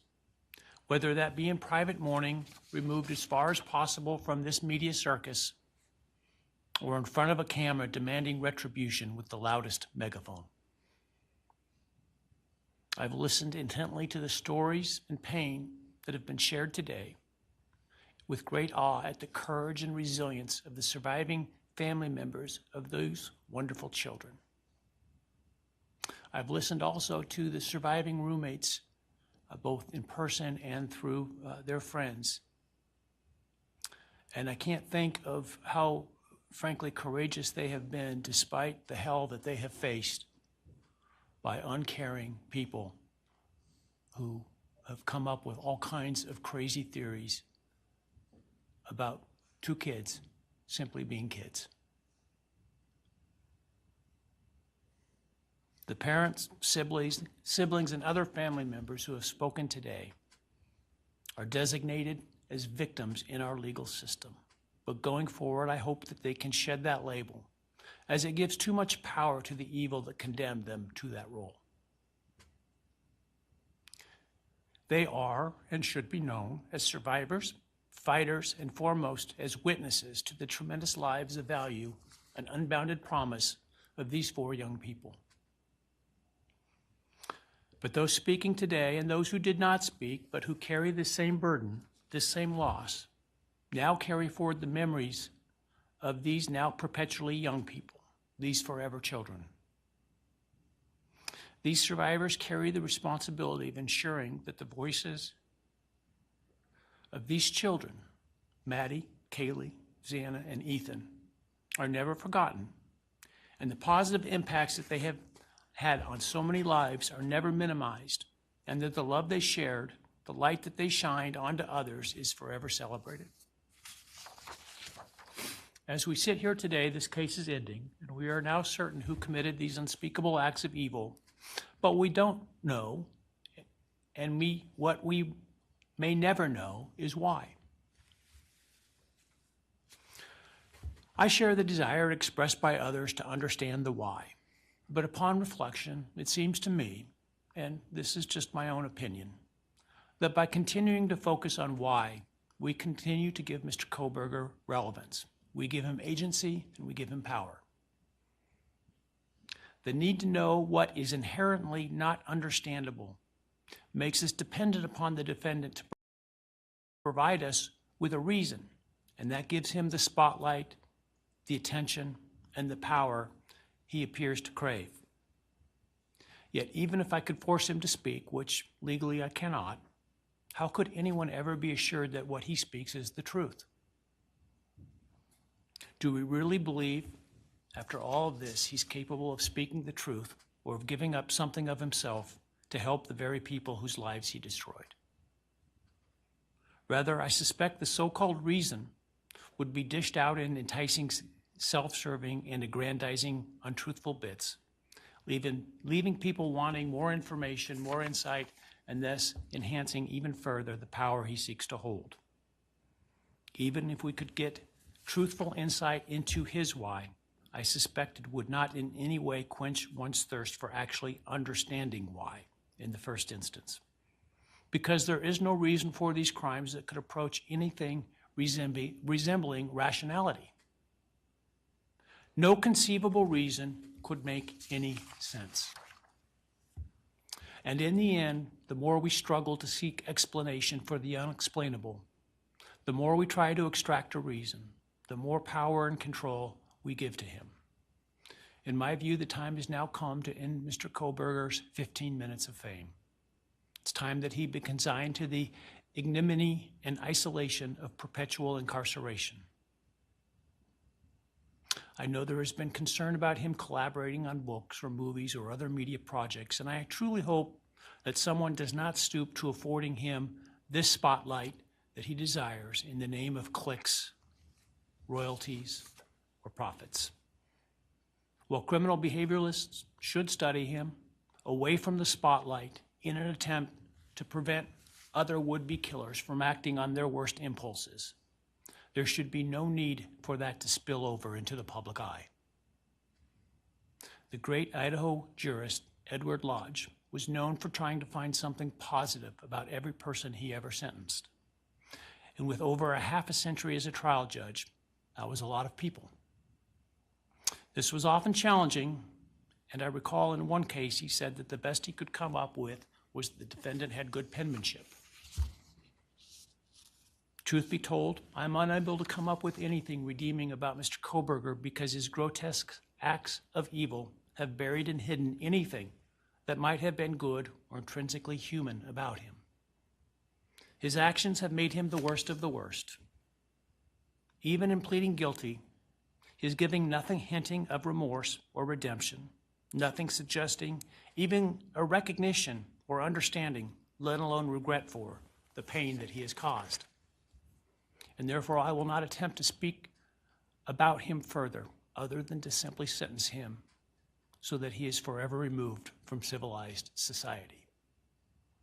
And accordingly, based upon his conduct and based upon the record before this court, recognizing the standards that govern this court's sentencing decisions as set forth in State v. Toohill, I hereby sentence Mr. Kohberger as follows.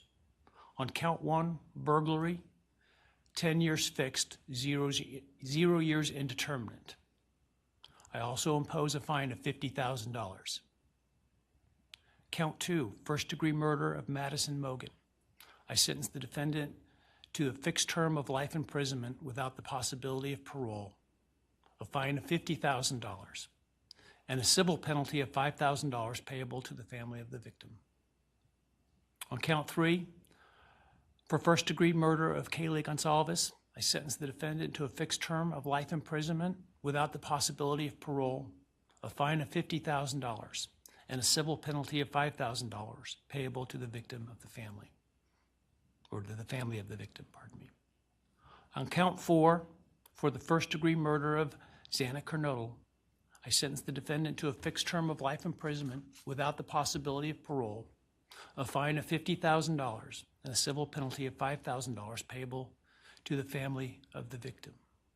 On count 5, for the first-degree murder of Ethan Chapin, I sentence the defendant to a fixed term of life imprisonment without the possibility of parole, a fine of $50,000, and a civil penalty of $5,000 payable to the family of the victim. The sentences on counts 1, 2, 3, 4, and 5 shall run consecutively to one another. Restitution will be left open for 60 days. Defendant will be required to submit a DNA sample and a right thumbprint impression to the Department of Corrections and comply with the DNA Database Act. I remand the defendant to the custody of the Idaho State Board of Corrections for to be imprisoned in an appropriate facility and execution of the sentence where he will remain until he dies. Though you have waived your right to appeal, you do have a right to file a notice of appeal, and any such appeal must be filed within 42 days of the date of the written judgment, which will be entered shortly hereafter. Though the appeal, you should be aware, may be deemed a violation of the plea agreement, and so I certainly suggest you discuss that with counsel if that is your desire. I ask the media and public present to allow the families to be escorted out first before they leave. Again, thank you to everyone for your stories today. I am strengthened by them, and I am encouraged by your humanity and strength, and God bless you. We're adjourned.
Left out, unheard, and grieving not just a horrific loss, but a system that continues to bypass them.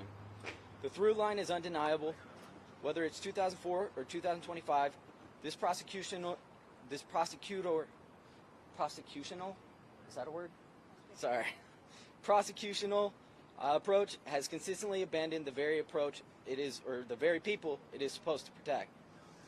The trend you'll notice from Thompson's prosecuted crimes are the following: plea bargains avoiding capital punishment, charge reductions, sentences that misalign with the gravity of the crime, lack of trial due to plea bargains. These aren't just failures in process, they're failures that have real consequences for real people. After reviewing Bill Thompson's history, it's clear our family was never given a fair chance at justice. But this isn't just about a prosecutor's record, it's about Kaylee. It's about my sister. She's not just one of the Idaho 4. She was a daughter, a sister, a best friend, and the light in every room she walked into. When the prosecution followed the same path we've seen before, closed doors, limited input, and a plea deal handed down without our voice, it became painfully clear that Kaylee was being treated just like another case. But she wasn't. She was everything to us, and our pain has only deepened, knowing that the system didn't fight for her the way she deserved. I'll leave everyone with this. There's 1,000 things I wish I could say to Kaylee, but today I'll just say this. I will always carry her with me for the rest of my life, and I will never stop being her brother. Steve, thank you. Now that the gag order is lifted, is there anything that you've learned over the last 2.5 years from the investigators or prosecutors that you can share with us now that you can speak about? Well, I think it was kind of interesting that once the president sent a truth statement out, they called us right up and they told us everything. So I don't know what was holding them back before, but we spent about 3 hours, close to 3 hours with the lead detectives, and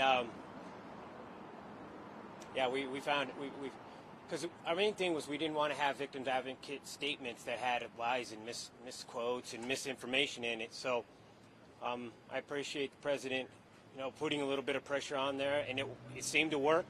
Up until that time, they told us they were not going to tell us, and we were going to have to just wait for the things to be unsealed. But yeah, it was horrific what Kaylee went through. And I don't want to protect this guy, but I won't give out all the details. I'll be general. But yeah, she was stabbed over 30 plus times, and she was struck, and there was quite a bit of damage to her face. So this guy's just an absolute monster. Anyone who thinks that he's otherwise, I just looked at pure demons out there. When I was looking at him, we had a stare down, and he's just filled with demons. He's dark pits of eyes, and there's something seriously wrong with that man. Steve, why was it important for you to look him directly in the eyes, and what did you see as you spoke to him? I looked him straight in the eyes, and I just seen black holes and just anger at me. He was telling me with his face that he fucking hated me. He absolutely fucking hated me. And why did you want to speak to him directly that way? It's the most personal one. Like, Yeah, look at me yeah, in my eye. yeah. You took my daughter's life. Look at me.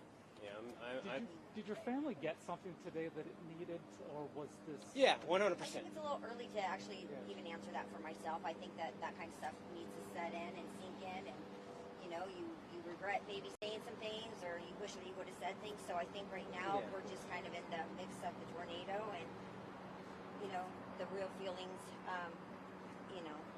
As the spotlight then fades, what do you want the public to remember in the future? Our main thing is hopefully this could be a template for another family that, you can use the media as much as they're using you. You can use it to keep people accountable, keep people honest, keep the court system, treating you with a little bit of respect. And I think that's what we did. And the more that you get active, I think the more chance that you're going to get that justice in the end. I think you really got to try to make your kids stand out, or whoever you're trying to protect, you make them real. Get on the internet and talk to people. Before you go, and I know you want to go, I want to ask, Olivia today was spectacular. to ask the question, what was the other weapon you used on my sister? So despite this meeting by the prosecutors, there still sounds like there's something you don't know there. Can you explain that to us? No, we do know that another weapon was used on Kaylee. So we don't know what that weapon was, but They didn't recover it. along with the knife wasn't recovered. But Kaylee was not just stabbed. There was other things that happened to Kaylee. Talk about that a little. The conversation we had with the prosecution was about healing more than anything. It was about giving the victims' families answers. And they may share some of that information at a later date, but today is not the day for that. Today is about the sentencing. It's about putting the defendant in prison for the rest of his life. So there may be more details to come about that, but that conversation that they had was about the healing process and finding some answers that they had. And so we may share at a later date, but today's not the day. Okay? Thank you guys for being available. Thanks. Thank you.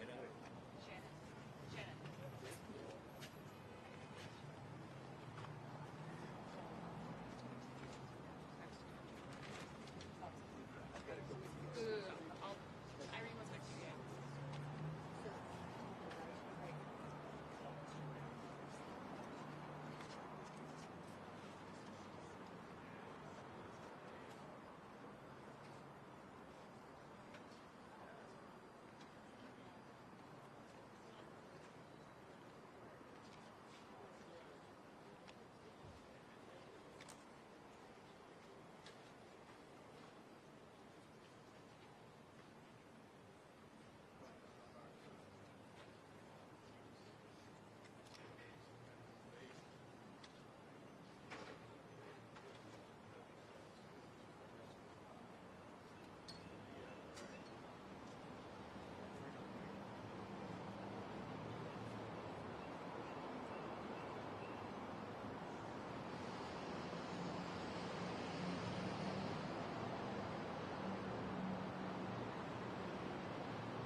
Check Darren.